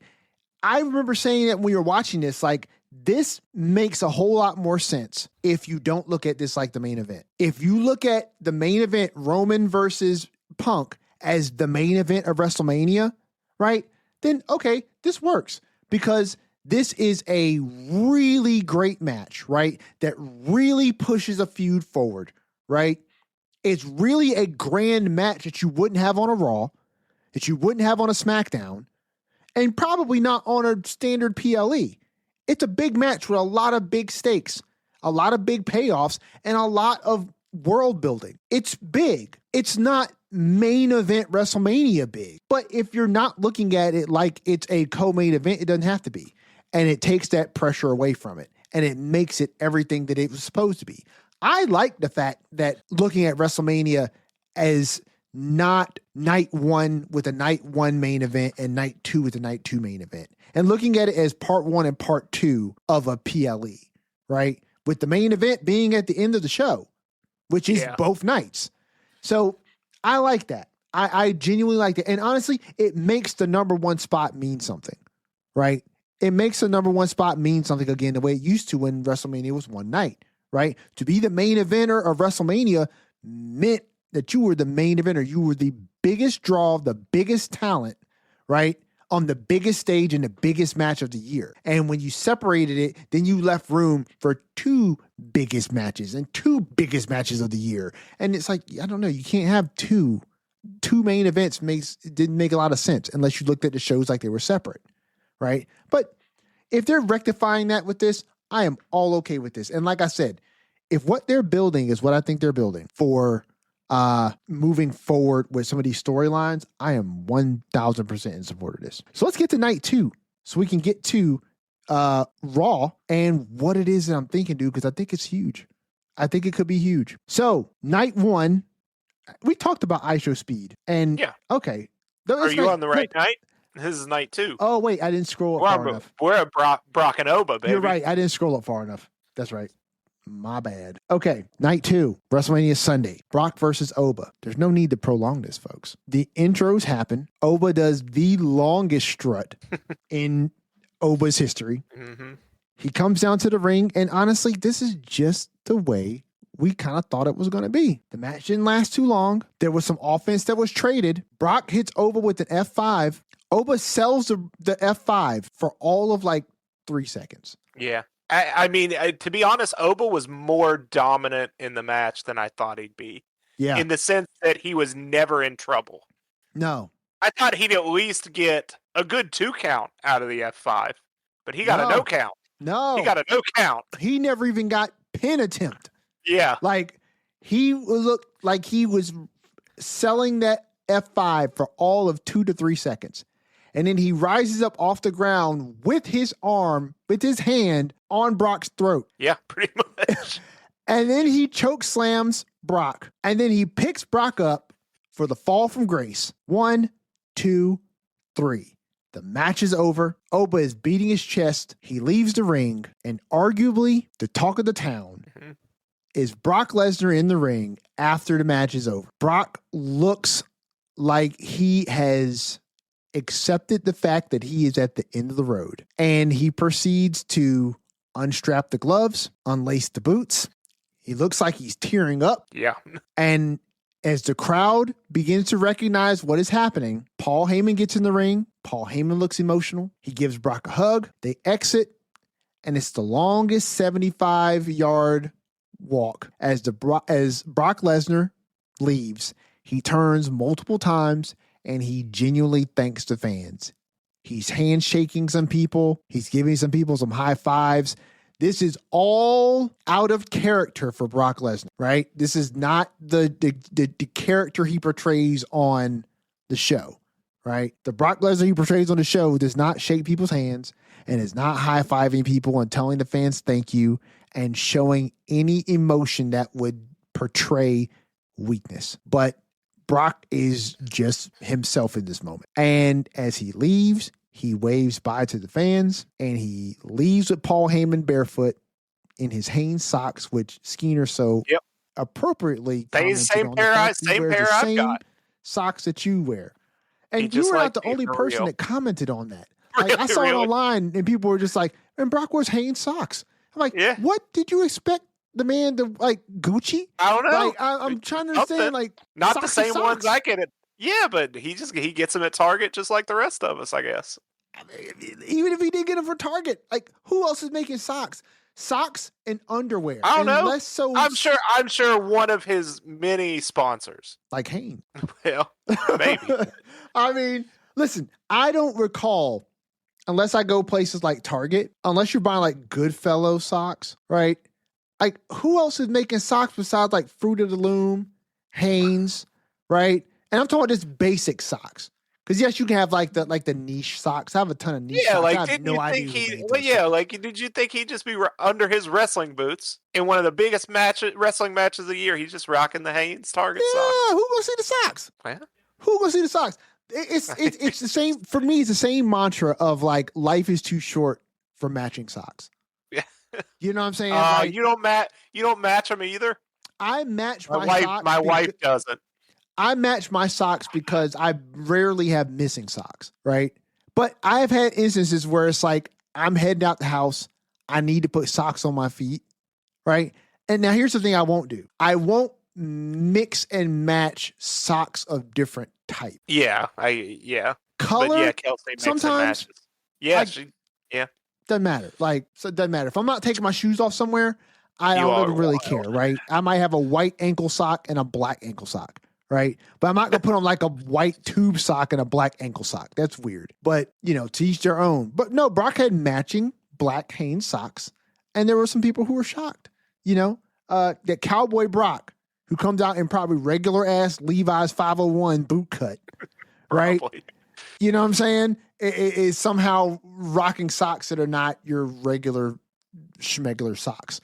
But yeah, Brock leaves barefoot in Hanes with Paul, and that's it for the most part. With his We are very WrestleMania much appearance. sold that. Yeah, we are very much sold on the fact on commentary and on Monday that Brock is done. Yeah, So Brock is done, which I think there is yes and no to that. I think there's yes and no. Yeah, I don't know. I buy it more now than I did Sunday when it happened. So I think it's yes and no, right? I think that yes, he's done, and he's not finished with his, how do I want to say this? He's not finished with the process of being done. So do I think that this is the beginning of the end? Absolutely. I think, and I've said this before, Gunther's request from Heyman, his favor, is going to be diabolical, okay? It's going to be diabolical. He's going to want to put the death nail in Brock Lesnar. He's going to want that notch on his belt, right? And he's shown that he's not above doing whatever he needs to do to win, to mark his own legacy. And I think that what he's going to do is he's going to request that Paul Heyman make the match between him and Brock Lesnar so he can retire Brock. Brock went out on his own terms, but he didn't get retired. And that's what Gunther wants to do. I think Paul is not going to want to do it. He's going to protest against it. And Gunther is going to snatch him up and remind him that you said on Monday that whatever it is, whenever you're ready, I'm willing to pay up. And let's not remember what I spared you from. And if you don't do it, I'm going to wreck you. And I think between the idea of owing Gunther that favor or Gunther wrecking Paul, Brock is going to come back. And he's going to wrestle his last match against Gunther. It's probably going to be at SummerSlam in Minneapolis, where Gunther is going to retire Brock. And it just further sets Gunther on the Undertaker path, right? Where he is this mythic figure that's at the end of everybody's road. And it sets up for the perfect place to do it.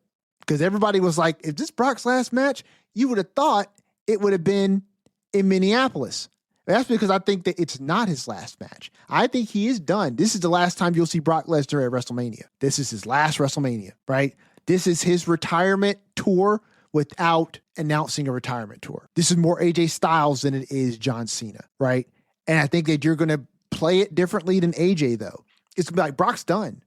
That's it, right? When Gunther announces this favor, it's supposed to come out of nowhere. Like, you want what? Brock's done. He's not coming back.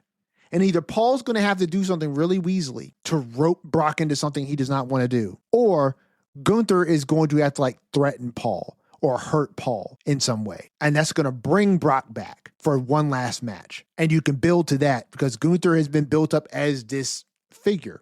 You know what I mean? And we could play to the thing we were talking about too, which is if Brock does come back, does he feel like he's capable of beating Gunther? Because after the shellacking he took from Oba, right, his confidence may be shot. He may be done because he feels like he can't compete at the level that he wants to anymore. And so he's done.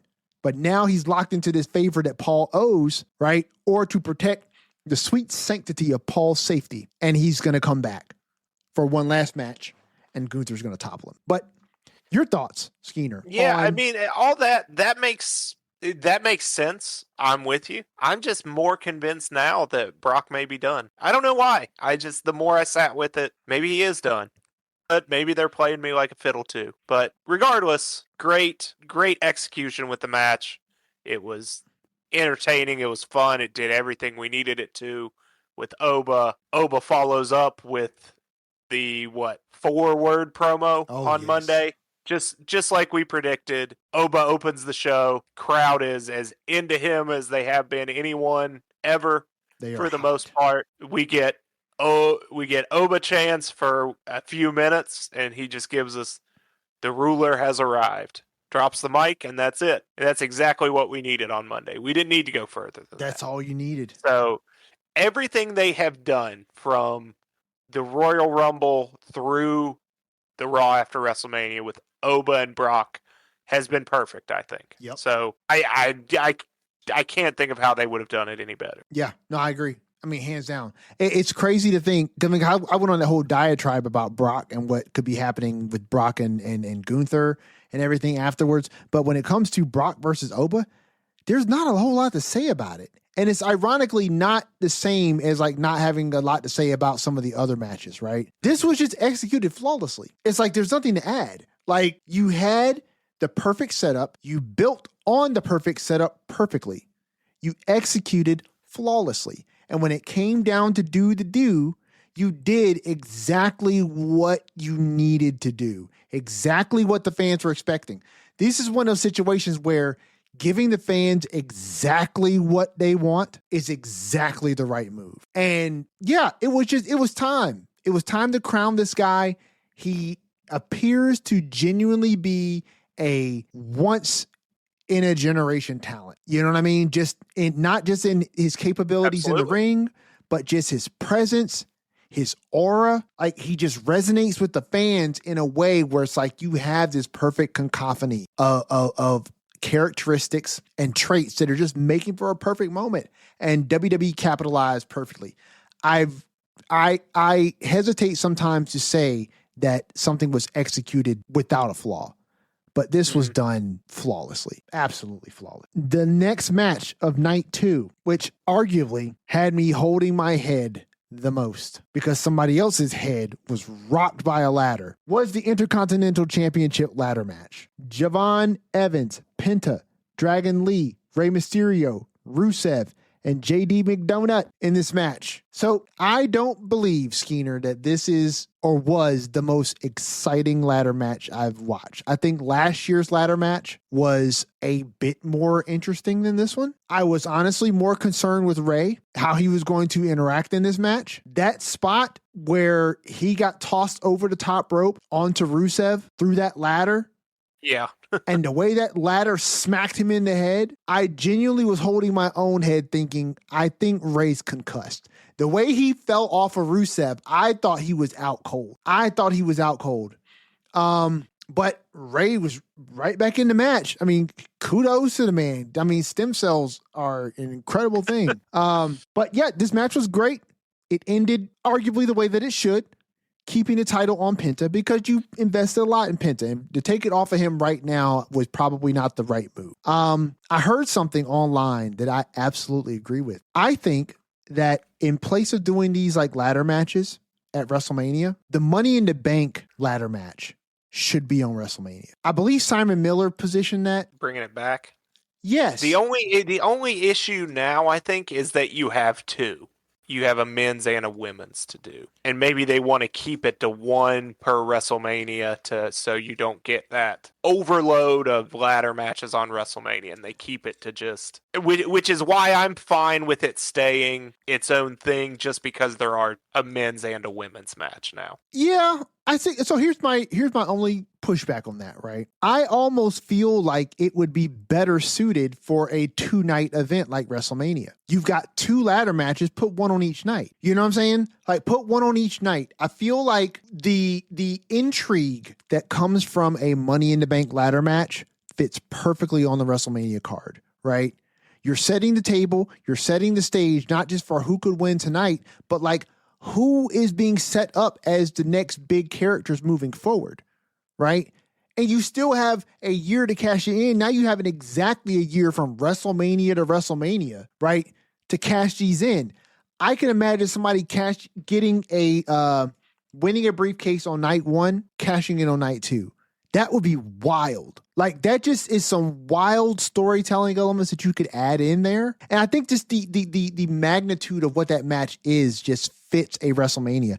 And there are a couple matches up here on this card that like I would gladly take off the card and put a Money in the Bank ladder match in its place. What would you have traded? If I had to pick one match from each night, let's just say I wanted to do it like that, which obviously you wouldn't. You would kind of rotate the matches around to make them fit for each night. But Finn versus the Demon, night 2.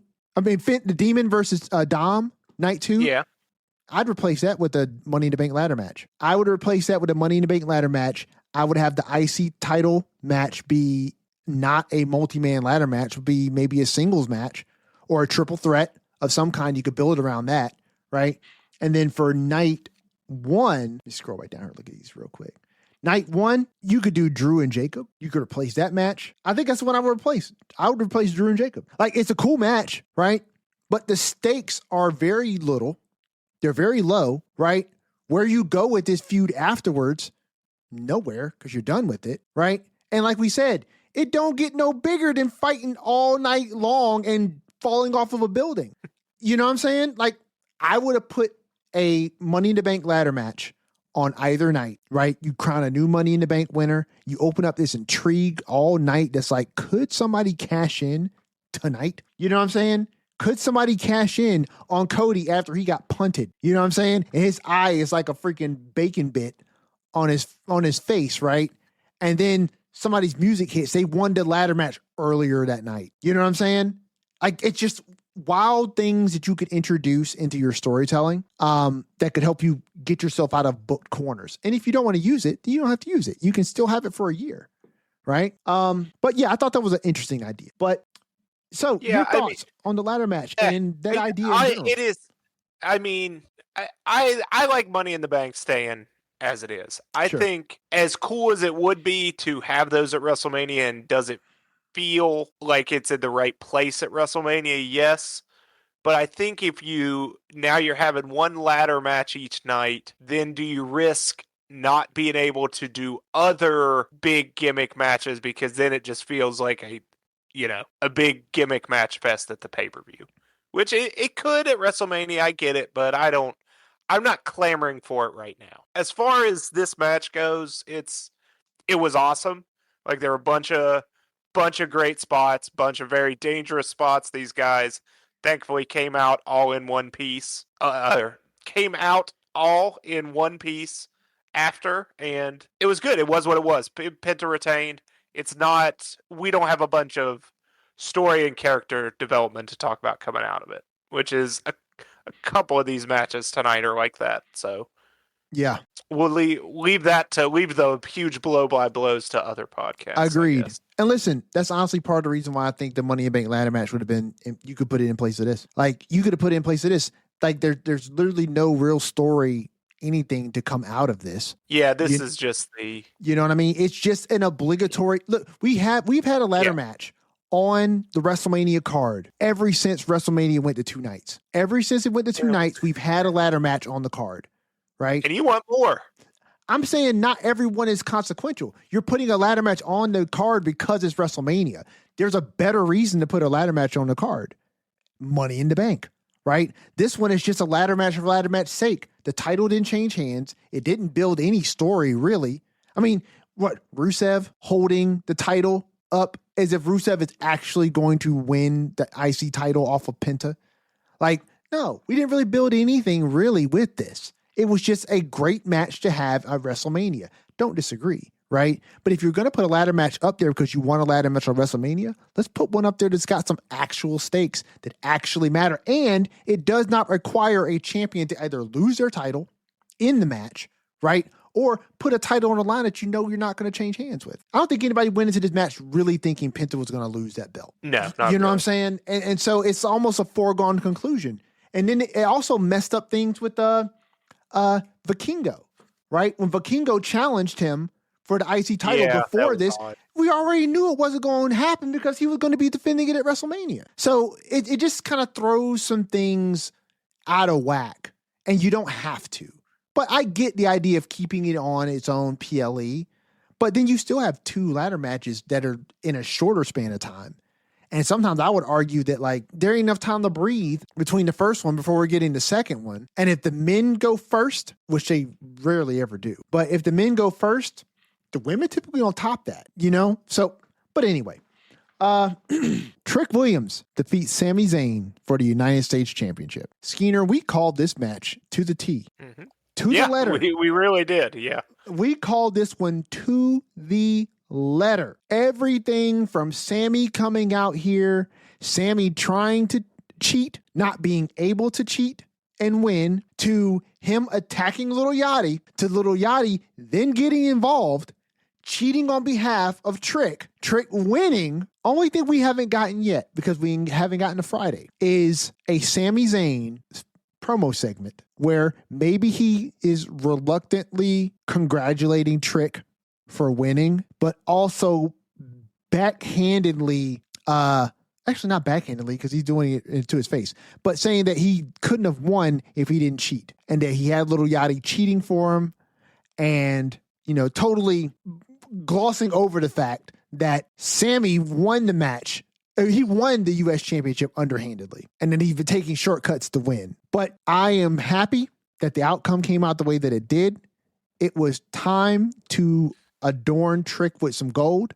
I think, like I said before on our predictions episode, I think Trick is going to be the best thing to happen to this United States Championship in a very long time. I think he is such a big character in and of himself that he's going to bring something to this United States Championship that it has not had in a long time, which is some character-driven prestige. And I think he's going to be, this is a big statement, but I'm going to say it, I think Trick Williams is going to be the second coming of John Cena to this title. Ooh. I think what John Cena did for the United States Championship back in the day on his rise, I think Trick is going to do the same thing for the U.S. Championship now. I think he's going to bring it to a spotlight to a bunch of people who have not cared about the U.S. Championship and make them care. And the people who challenge Trick are going to be worthy challengers because they're challenging Trick Williams, not because they're challenging for that U.S. Championship. And if I was Trick, based on his character and the character work that he portrays on camera, I think the U.S. Open Challenge is gone because Trick ain't giving away free championship matches. Yeah. You know what I'm saying? Yeah. I think it worked for his it was nice to see it play out exactly how we called it. That getting the title on Trick, who's a gigantic star and the people love, is great, and it furthers this very well done Sami Zayn heel turn descent. Agreed. That we've been getting. So yeah, I'm all in on this. It was great. Great entrance from Trick with the jacket that was stretching the entire length of the stage. That was crazy. But yeah, the match itself was good. We'll see where we go. I think obviously we just get further heel turn and heel work from Sami, and I, like you, am excited to see what Trick does with the title because the potential is there for a great run. Yes. He needs to have a U.S. Championship celebration on SmackDown. I wonder how long Lil Yachty will stick around. Yeah, I don't know. I mean, he's a great fit. Yeah, I'm enjoying his work. I think, and he fits really well with Trick. He does, and he's a genuine fan of the product. This is another example of how celebrities are really contributing to the product in a way that suits them, utilizes their strengths correctly, right? And they do the job well. Yachty's not trying to get in the ring. He's not trying to wrestle a match, right? But Yachty's doing great work as Trick's quote unquote manager. Like, he's playing that role excellently. And he works really well. Like, I don't even want Yachty in the ring because I think that the art of managerial in WWE and professional wrestling has fallen off a cliff since its golden days. And I genuinely appreciate people who just want to be a manager. That would be my dream role, Skeena. If I ever got into professional wrestling, I would want to be a manager. That's all I want to be. That's all I want to be since I was a little Everson. And now I'm a big Everson, and I would love that even more. But yeah, great win for Trick. And I hope he give him a new title. Not rebrand the title. Keep it the U.S. Championship, but he needs a new design. Let's start this off on it. What's it been? It was COVID times when we got the current one. Yeah, because we had the other one that was a bit more red, white, and bluish. Yeah, I think MVP debuted this one, right? Am I making that up? You might not be. I forgot MVP came around in the COVID era. He was around in the COVID era. Yeah, him and Bobby. Oh, he was with Her Business. He did for a little while. Yeah, maybe he did debut that one. I mean, if that's the case, it's been long enough. And listen, since when did they ever need timelines to update championships? Like, they change them when they want to. And like we said on the live stream, I think a rebranding would be great for that, because I guarantee you the U.S. Championship is probably not the best-selling championship that they've got on WWE Shop. So no, a rebrand would be nice. It'd be a nice bump in sales. It would be a nice way to commemorate Trick's coronation as the U.S. champion. And storyline-wise, I think it would give Sammy another thing to bitch about, right? Trick wins a championship, and you give him a new belt, push Sammy over the edge. Speaking of pushing somebody over the edge, so Dom pushed Finn over the edge weeks ago, right? The Demon showed up a couple weeks ago, at least on promo. The Demon comes out. The entrance was fine. I think he was supposed to be like a witch doctor. Yeah, seemingly. I believe Sarah in the chat was like, "Is that supposed to be a shrunken head?" Yeah, and I think she's right.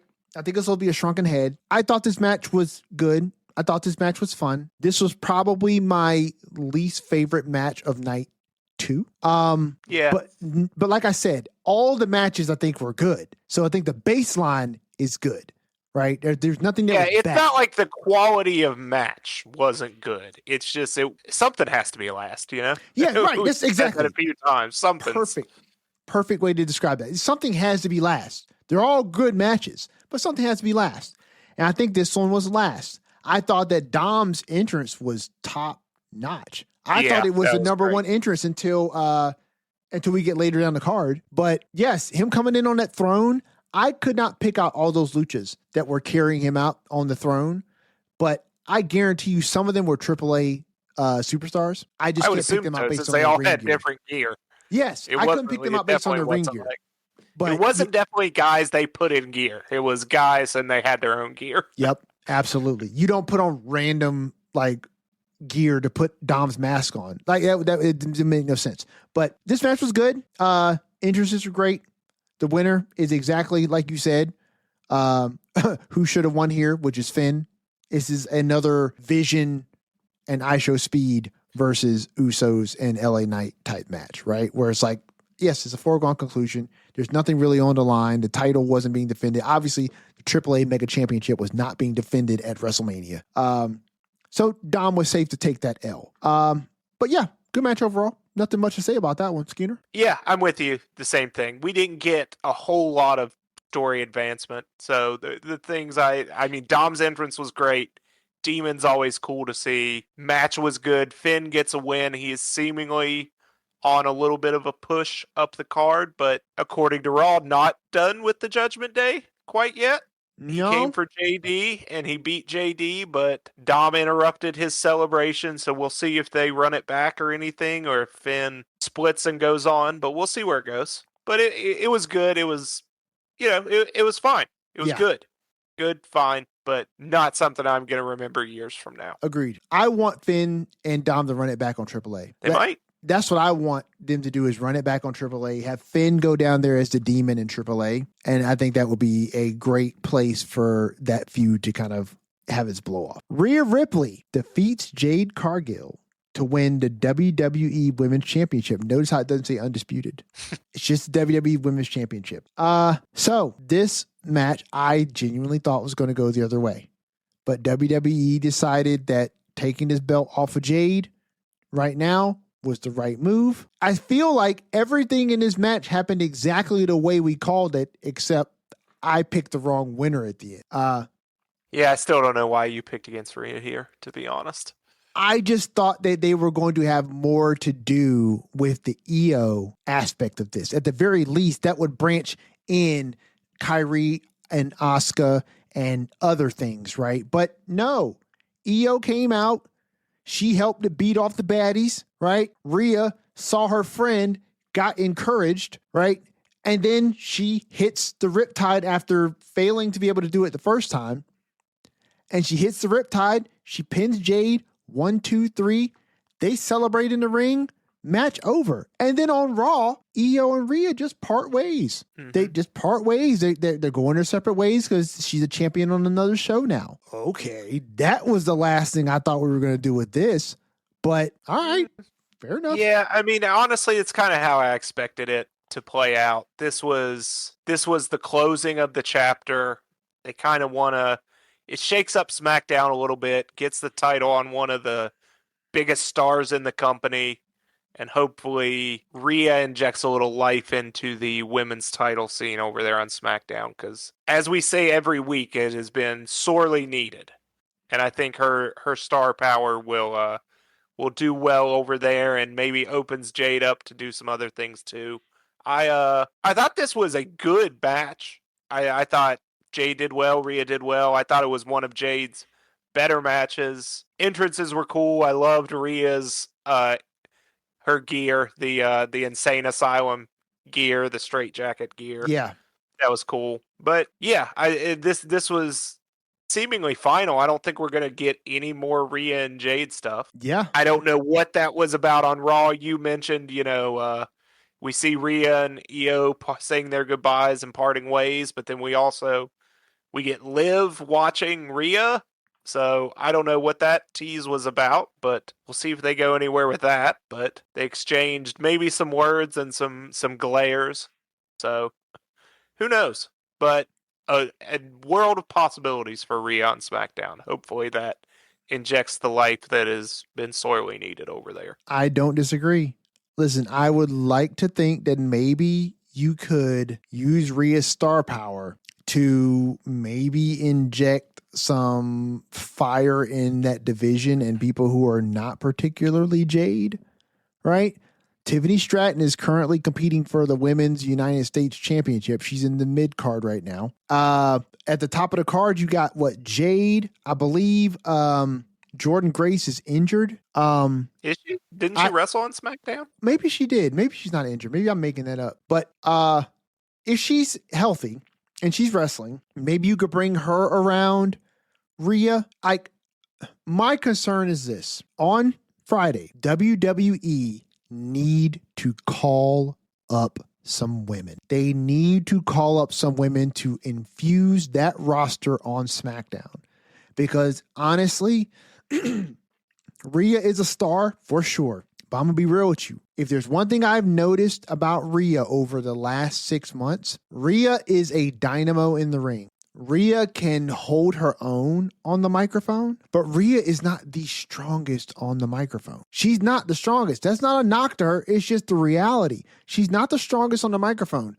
When you put her against somebody who is not as strong as her on the microphone, it can suffer. We saw it with Jade. Jade is coming along and Jade is finding her niche with regards to how she delivers her promos, right? But when it came to the promo battle between the two of them, I found their promos getting somewhat stale. I found that the energy that was brought to the dance by Rhea was kind of one note. It was kind of one note. And I think that she succeeds because she's Rhea and everybody loves Rhea. I love Rhea too. But I also feel like her promos are a bit one-dimensional. And if you put her against somebody like Jordan Grace, who I genuinely think suffers from some of the same things, one-dimensional aspects to her character, one-dimensional aspects to her promo game, I think you could run the risk of a Tiffany Stratton run, a Jade Cargill run. And the only thing that would save it is because Rhea is a bigger star than both of them. Right. It's not going to be that poorly received because people like Rhea too much. Right. They just need fresh faces and new challengers, and I think we have that. I mean, I think Rhea and Tiffany is a fine matchup. We haven't done that yet, but we'll see. You're right. They need some call ups would not hurt to freshen up that scene. Yes. Yes. And are we going to inject Paige into the SmackDown side of things? Which you mean like once she drops the tag titles? Well, I mean, she can have the tag titles and be over there too. Well, that's true. They don't do a whole lot. They could honestly drop those tag titles right back on Friday. Bro, I swear I thought that might be the case. Particularly because what we were talking about earlier, right? Which was, I don't think anybody thought that the Bellas were the play. No, I think Paige can go to SmackDown, and you add Paige and Rhea to the mix, and then that's a huge boost already. I don't disagree. That's actually really great. That's a really great logic. That could be the play. I don't think they were supposed to be the champions anyway. But I think, like we stated earlier, when you get the injury, you have to make up for it. You have to bring someone in. You bring in Paige, who is signed. You're not going to bring her in that match at WrestleMania and have her lose. So you bring her in, you put the title on her. Friday Night SmackDown comes around. Somebody challenges for those titles, right? Brie and Paige go out there and they lose the titles immediately, right? They lose the titles immediately. Who knows? You could then have maybe Brie turn on Paige. Like, they were seeming kind of heelish to begin with, in my opinion, going into that tag team turmoil, right? The Bellas seemed like they were like, our legacy, and we're going to show everyone. They seem like kind of like Mean Girls. And, you know, if they were to lose immediately, and then you have Brie pull a Becky Lynch on Lyra when they lost the championships the next night, right? And then you have a little mini feud between Paige and Brie. You know what I'm saying? And then from that feud, you've got Paige on her own. You've solidified Paige as a babyface, and now you've opened her up for all types of singles feuds. It works. It's great that you bringing it up. That's freaking awesome. All right, sir. That's what I'm here for. Our main event: Roman Reigns versus CM Punk. Skeener, because this is your tribal chief, not mine, but yours though. He is yours, whether you believe it or not. You think that you're a solo truther? What? Those are your options. Either you believe in the original tribal chief, okay, or you think you think Solo is still the tribal chief. Those are your options. If I'm not on Somebody's the island, the tribal chief. If I'm not on the island, tribal chief. If I'm not on the island, your tribal chief doesn't matter to me. Your tribal chief is insignificant to me. Somebody is the tribal chief. You think Roman Reigns is Oba's tribal chief? Yeah. No. In fact, Oba's the ruler. So the tribal chief is under the ruler. The ruler's the ruler. That's not how it works, but sure. Listen, all I'm saying is when they were calling out Oba's name at the press conference and Roman had them slick words to say, I almost thought to myself, hey buddy. Oba started it. Did he? Yeah, at the end of his post show thing. Oh, I forgot. He was like, it's time for the ruler, and at the end of the year, we'll see what the tribal chief is doing. Or something like that. Oh, I missed that part. Oh, this is saucy. Yeah. I like it.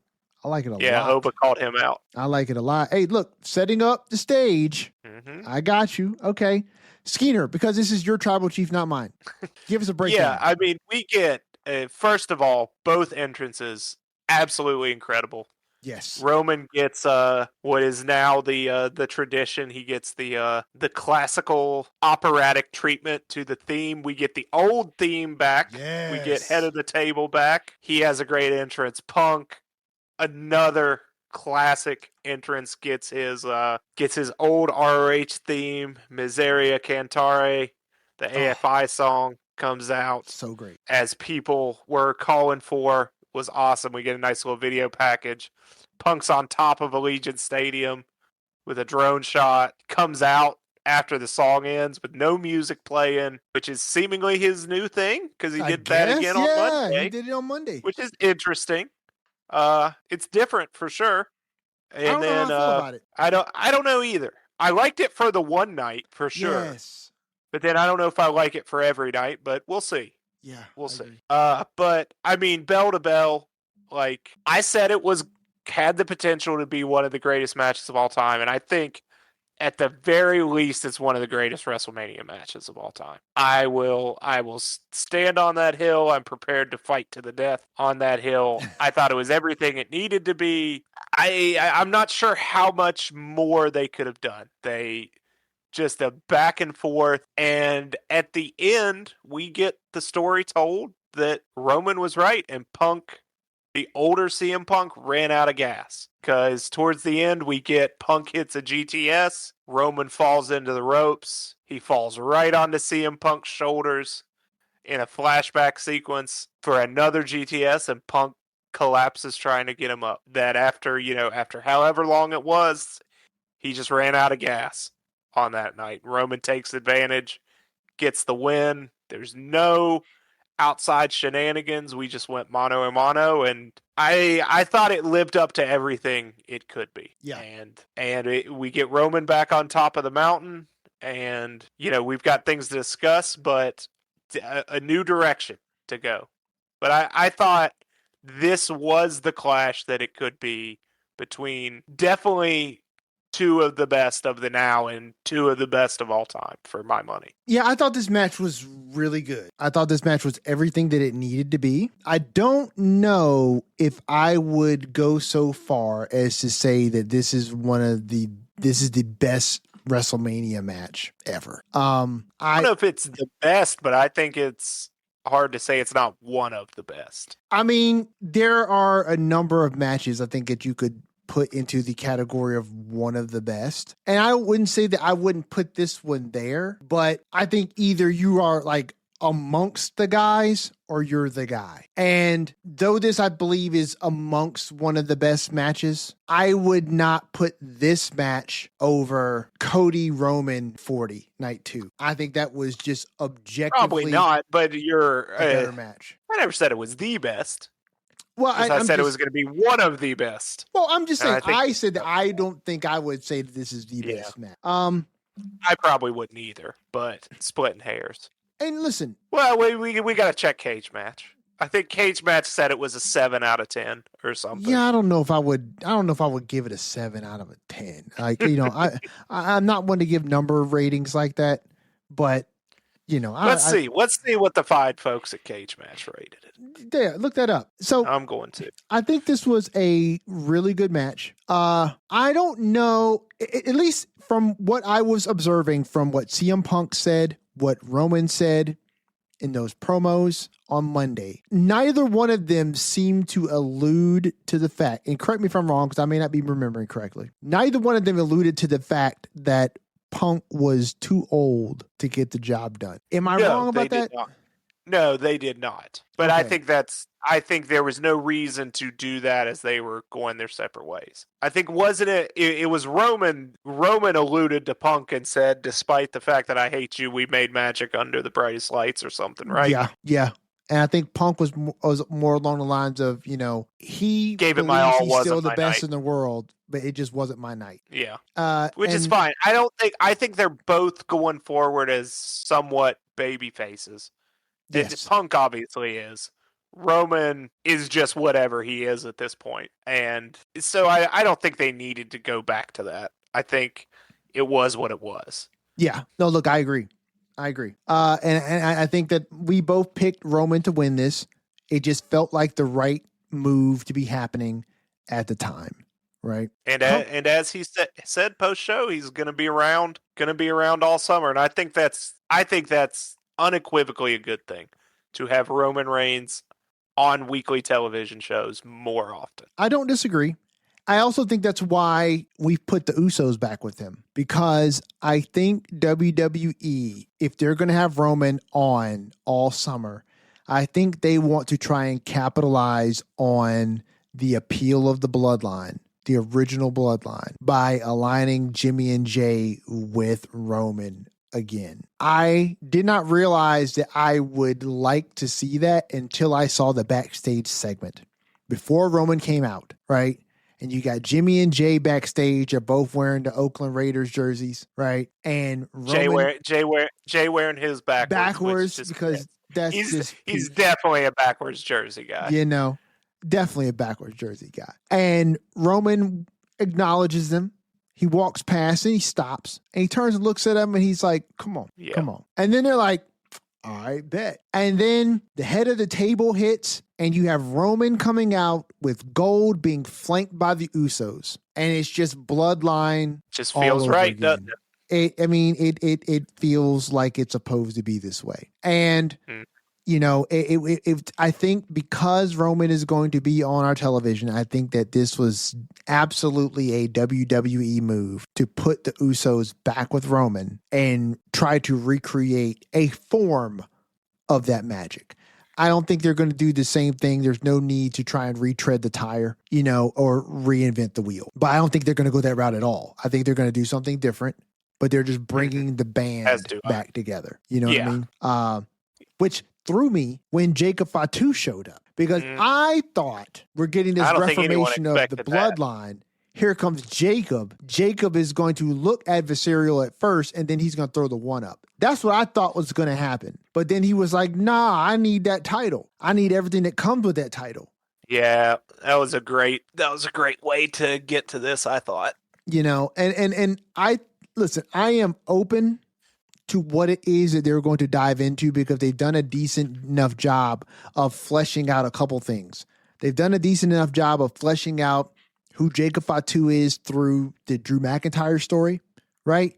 And then when Jacob first came into the fold under Solo, right, we laid the groundwork for Roman and the Usos to look at them, those Samoans over there, as like the ones that like, why did you bring them in? Why did you bring in the Tongans? Why did you bring in those guys? You know what I'm saying? Like those are not the guys who we associate with. And to bring Jacob in to this scenario, at first I thought he was going to throw the one up. But then when he didn't, I was like, this makes perfect sense. Because if you look at how they've laid out how the bloodlines are segmented, right? No, Jacob wouldn't align himself with Roman.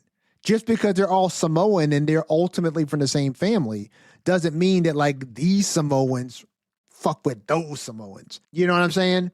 And they've already laid that out.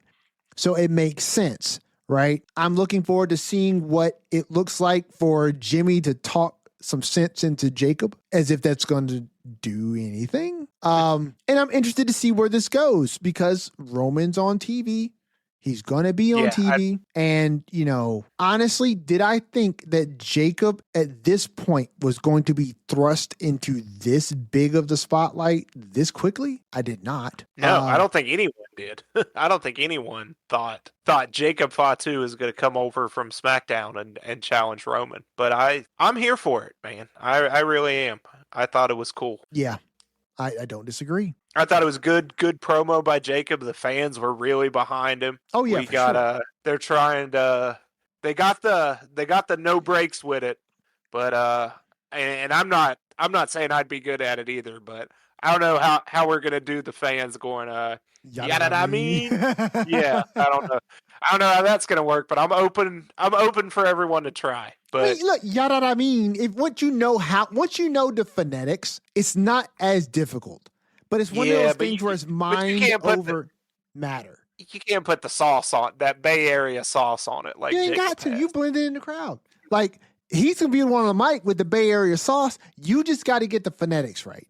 If you get the phonetics right, the ya da da mean, right? The whole crowd go ya da da mean, and you can sound however you want to sound. You imagine it over in the UK, they're gonna sound wild. So here's what I want to touch on, and it sucked that I had to wait till the end of the night 2 because I didn't want to spoil anything. But here's what I'm talking about. So Punk comes out. Talk about it. Yeah. Punk comes out. He's talking. We spoke on this a little bit earlier. How he still believes he's the best in the world, but it's just not his night. He's not sulking about it, right? Because what he's needed to do this entire time was just stay ready. Because you never know when something's going to fall in your lap. He acknowledges that he wasn't even supposed to be world heavyweight champion. But you had these circumstances that fell into place. He stayed ready and the opportunity presented itself and he was able to capitalize, right? Very much hinting at this idea that all he has to do is stay ready because opportunities may just fall out of the sky. Mm-hmm. In comes Cody. Cody is limping to the ring. He's got sunglasses on. Okay. He's looking like Zeno from Resident Evil. If you know, you know. You're muted. You're right, I am muted. Good Lord. I thought the glasses were an awesome touch. Yeah. Because just like you mentioned the coat earlier, like Cody never comes to the ring wearing sunglasses, but he's going to wear sunglasses so he can give you the reveal of taking them off exactly. to see the eye. Because like, that's perfect. Because nobody does look at me, I'm injured like Cody, right? Yeah. What a pro. What a ham. Like, what a ham. Way to ham it up. But Cody comes out looking like Zeno from Resident Evil, right? And he takes the glasses off and everybody sees his eye and they're like, oh, right? Even Punk looks at him and is like, yo, let me see that. And he's checking it out. And, you know, Cody, ironically, I love the meta commentary here, right? So Cody's kind of like, I'm paraphrasing here. He's like, I don't know, man. I kind of thought you were going to like spaz out. Yeah. You know? and Punk's like, you really think I was going to come out here and like just flip out? And Cody's like, yeah. And he's like, no, man, like it wasn't my night. And, you know, all I have to do is stay ready because you never know. And then he looks down at that title when an opportunity is going to show up, right? Setting the stage, right? For Punk versus Cody. Cody says, Punk, anytime you want. Now, one would think, looking at this, okay, so we're setting up Punk versus Cody for the championship.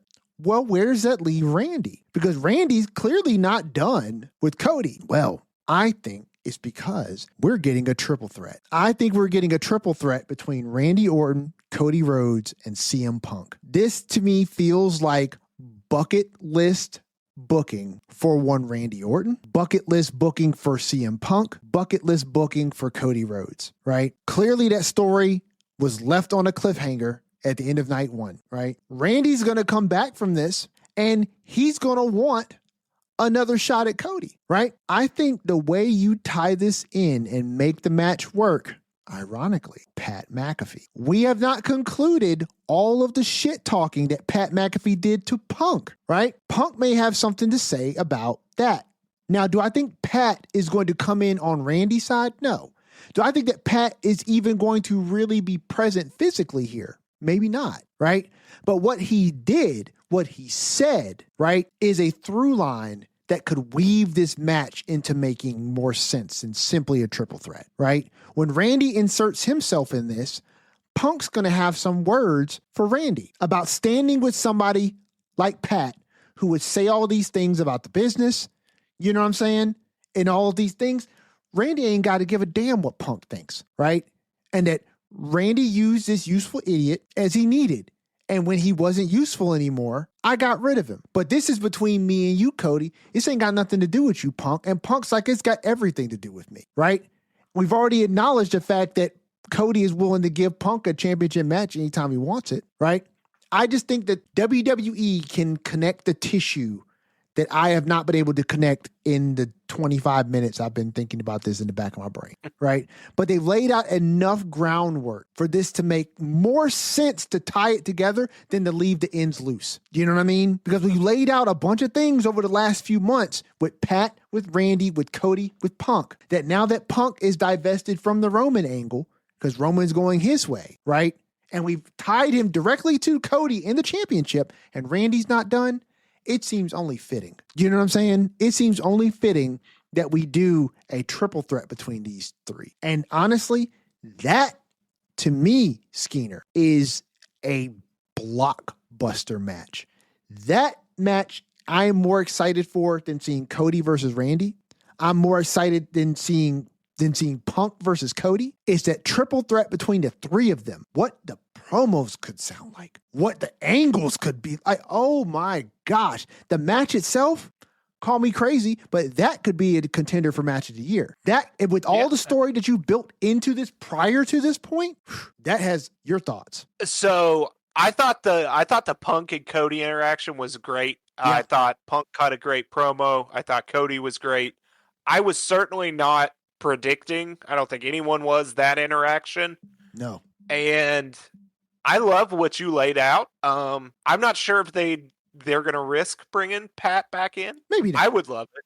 I would love it because I have been a vocal fan of, look, even though it's not what I wanted out of Cody Randy at that time, I thought Pat has been great. I thought he was great at WrestleMania, just flipping everyone off on the way. I think that would be great. I don't know if we're getting this triple threat. Maybe we are. I don't know. This is just one of those like, hey, let's watch SmackDown and find out, because Yeah. we do have Cody talking to Punk, and we definitely have a Randy Orton that's not finished with Cody. So yeah, I'm excited to see where we go. I think the world title scenes, we weren't sure what was going to happen, but I don't think anyone expected the shakeups to them we got on Monday Night Raw. Agreed. The And shakeups. I thought both of those, the Punk and Cody segments, and then Roman and the Jacob. Usos with Yep. Jacob, was a great way to finish off a great WrestleMania weekend. Like, it really set the stage for, I guess, what's to come at the top of the card. I don't disagree, brother. Like the only thing that will make this better is if SmackDown sticks the landing. You know what I mean? Like if they're able to come through and deliver a really great episode of SmackDown the way that Raw did, like if they do all the right things, if they make the right call-ups, right? If they set the right things in motion, they could land this plane and it would be a flawless build to WrestleMania, a great WrestleMania, and a great follow-up week. Because this was call-up central on Raw for the most part. Yeah, I mean, Oba's Ascension, not a call-up, right? But then you have Rhea and Io parting ways, also not a call-up.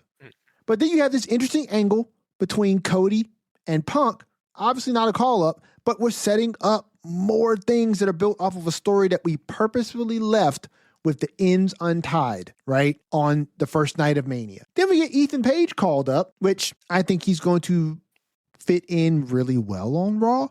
Where he goes, I'm not sure.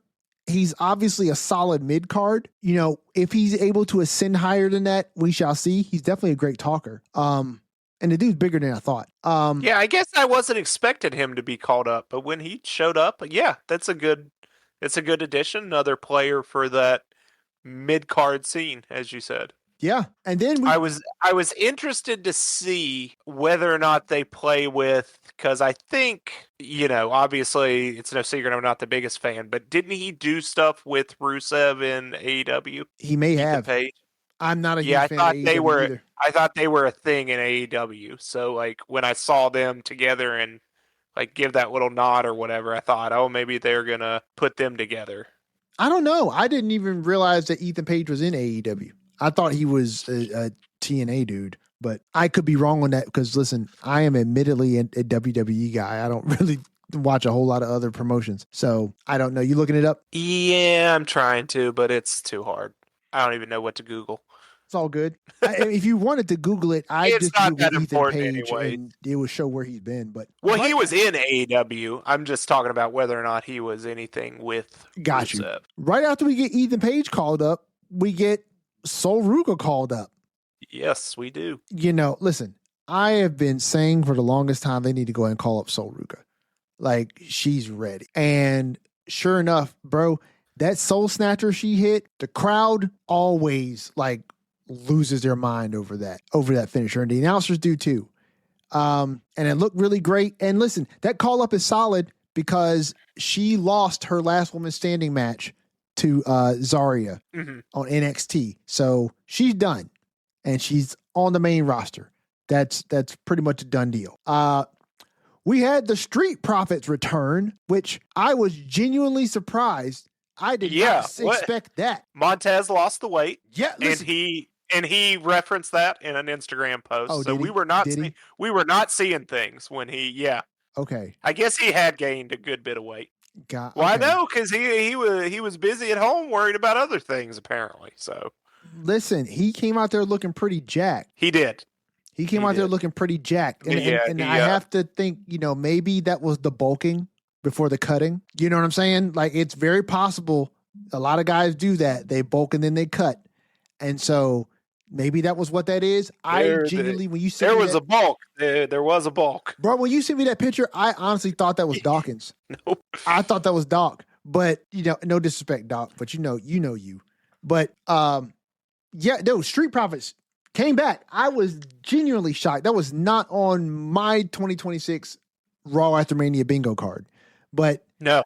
they are certainly back. And I don't know, man. Surprisingly, the tag Yeah, team we'll division see can where use they it. fit in. I mean, yeah, that them and the Vision would be good. Them and whoever they want to go after. Yeah. Yeah. So we had Breaker attacking Rollins, right? That Mhm. was where the Street Profits showed up, which was Yeah. kind of like a repeat from Mania, but that's just to re-emphasize that Breaker's back. Finn Balor defeats JD McDonut. He's clearly making his way through the men of the Judgment Day, but that's it. So I'm assuming Finn is done. He's done. I'm assuming Finn's He's done done. with the Judgment Day. Well, but we had Dom kind of like interrupt him, so I don't know. This That's is what I true. was That's what talking we were about talking about earlier. before. Yep. They were talking We'll about just before. have to see. We will. And then we had Roman and Jacob. Yeah, we pretty much covered it. I mean, Is I told you the other day, it's always funny to me that, like, you know, you have the build up to Mania starting at the beginning of the year, and it's like, it's anticipation. What are they doing? What are they building? Right. The next thing you know, you look up and we're doing the live stream for Mania. Yep. Right. And then next thing you know, it's like, that was the end of Mania Sunday. It's come and gone. But it keeps ticking. I mean, we got a SmackDown coming, and we'll see where we go. It's the great thing about wrestling is there is no stopping. I agree. So Skeener, this is going to be a big one, and this is your first one on the Lariat Lounge. Your match of, I'm going to make it hard. Your match of the weekend. Your match of the weekend for WrestleMania 42. I was going to do match of night 1 and match of night 2, but your match of the weekend. My match of the weekend, I can tell you my match of the weekend. I could tell you my moment. I could tell you my parting thought for the week, brother. Oh, yeah. Okay. So those are all the And things yeah, guess what? There ain't even any words. Because if you're listening on the pod and you're not watching this, Skeener's holding up a 1 and hasn't moved it for the last like 15 seconds. Nothing more needs to be said. Acknowledge everything is right in the world. You know what? It's WrestleMania 42 season. It's post WrestleMania. You've earned that, sir. Mm-hmm. My match of the weekend. Natty versus Shayna, Bloodsport, right? Was that even a match? I don't think it even was. Oh, yeah. They were bleeding all over the place. Wait, what? Yeah. This was actually a match? I think that was this weekend. Yeah. A different promotion? Yeah. You know, they let people wrestle in like Bloodsport, Josh Barnett's little promotion. I didn't realize that was even a thing, brother. Yep. My match of the weekend. I had to look back over because there was so many matches I had kind of forgotten everything. But as scrolling through, easily, Oba versus Brock. That to me was the match I was waiting on the most. The build was perfect. The delivery was flawless. The follow-up after the match, chef's kiss. And if they do what I think they're doing, the follow-up in the future is going to be absolutely incredible.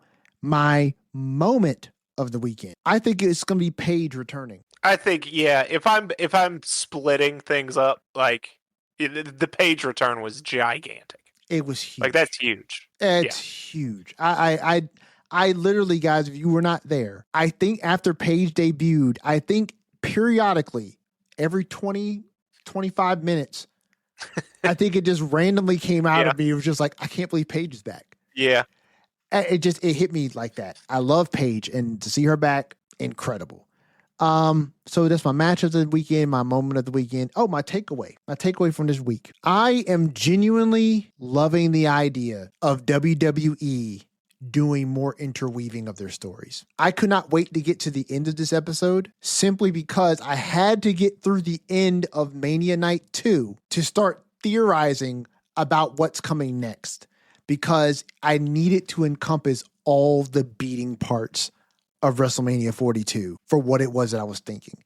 And if they're doing these things, this just means that WWE is theory crafting these stories at another level way in advance. And barring interruption via injury, right? They're tying these things together in a way that is coherent, that is cohesive, and that make all the participants in the stories better. I love it. I love it. I love it. This podcast was created to emphasize the fact that characters matter and stories matter. And if you're telling stories to this depth with these amounts of nuance, you've got me hook, line, and sinker. Skeener, please let our listeners know where they can catch all things Lariat Lounge, where they can catch season 1 of Lariat Lounge, and where they can keep up with us in season 2, baby. The stakes are bigger. The drama is bigger.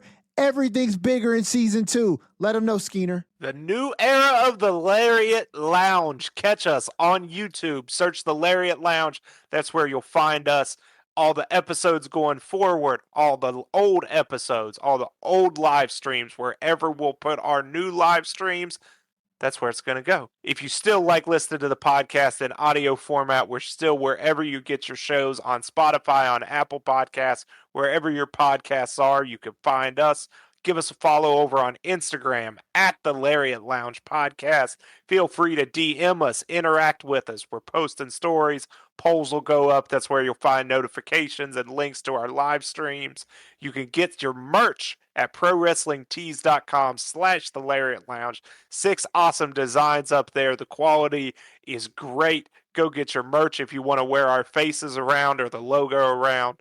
And as always, if you have any thoughts coming out of WrestleMania, let us know at the Lariat Lounge at gmail.com. Guys, I really want to thank you for hanging out with us for an entire year. It has been my pleasure to do this. Bringing Skeener on was the best decision I could have made. And you guys being along for the ride is validating in a way that I did not ask for, but I genuinely do appreciate. You have brought this podcast to some very interesting highs, and you've taken us over some really cool thresholds.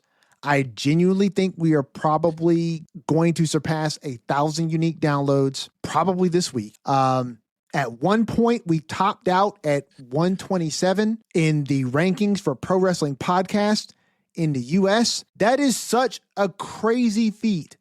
Yeah. Who have broke, even if we're not there now, I don't think we're not still there now, but to break into the top 150 wrestling podcast in America in our first year. That is dope. And I genuinely, literally could not have done this. We could not have done this without each and every one of you listening all across the country, all around the world. It is beyond what I expected, and I appreciate it greatly. So thank you for hanging out with us during season 1.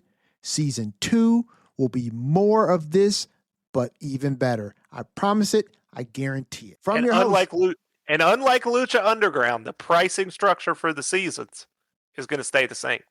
You daggone right, it's going to stay the same. $0. Free 99.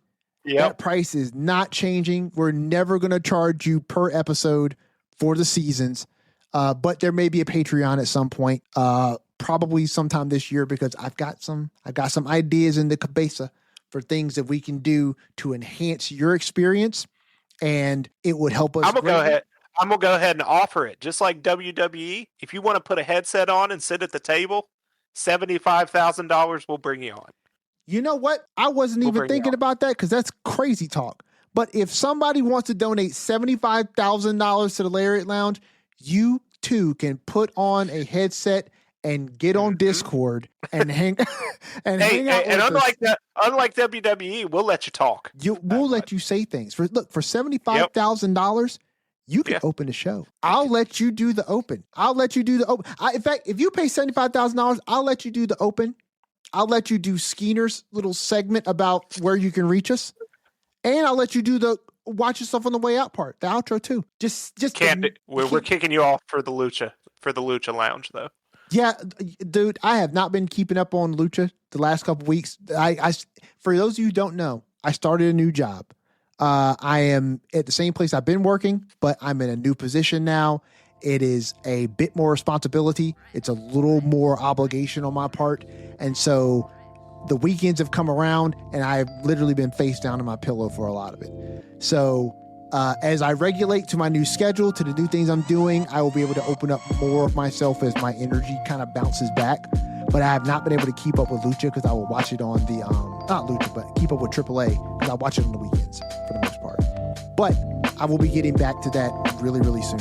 But thank you all for hanging out. I genuinely appreciate it. We genuinely appreciate it. From your host, Everson Godfrey, co-host Andrew Skeens. This has been another edition of the Lariat Lounge. Please watch yourself on the way out.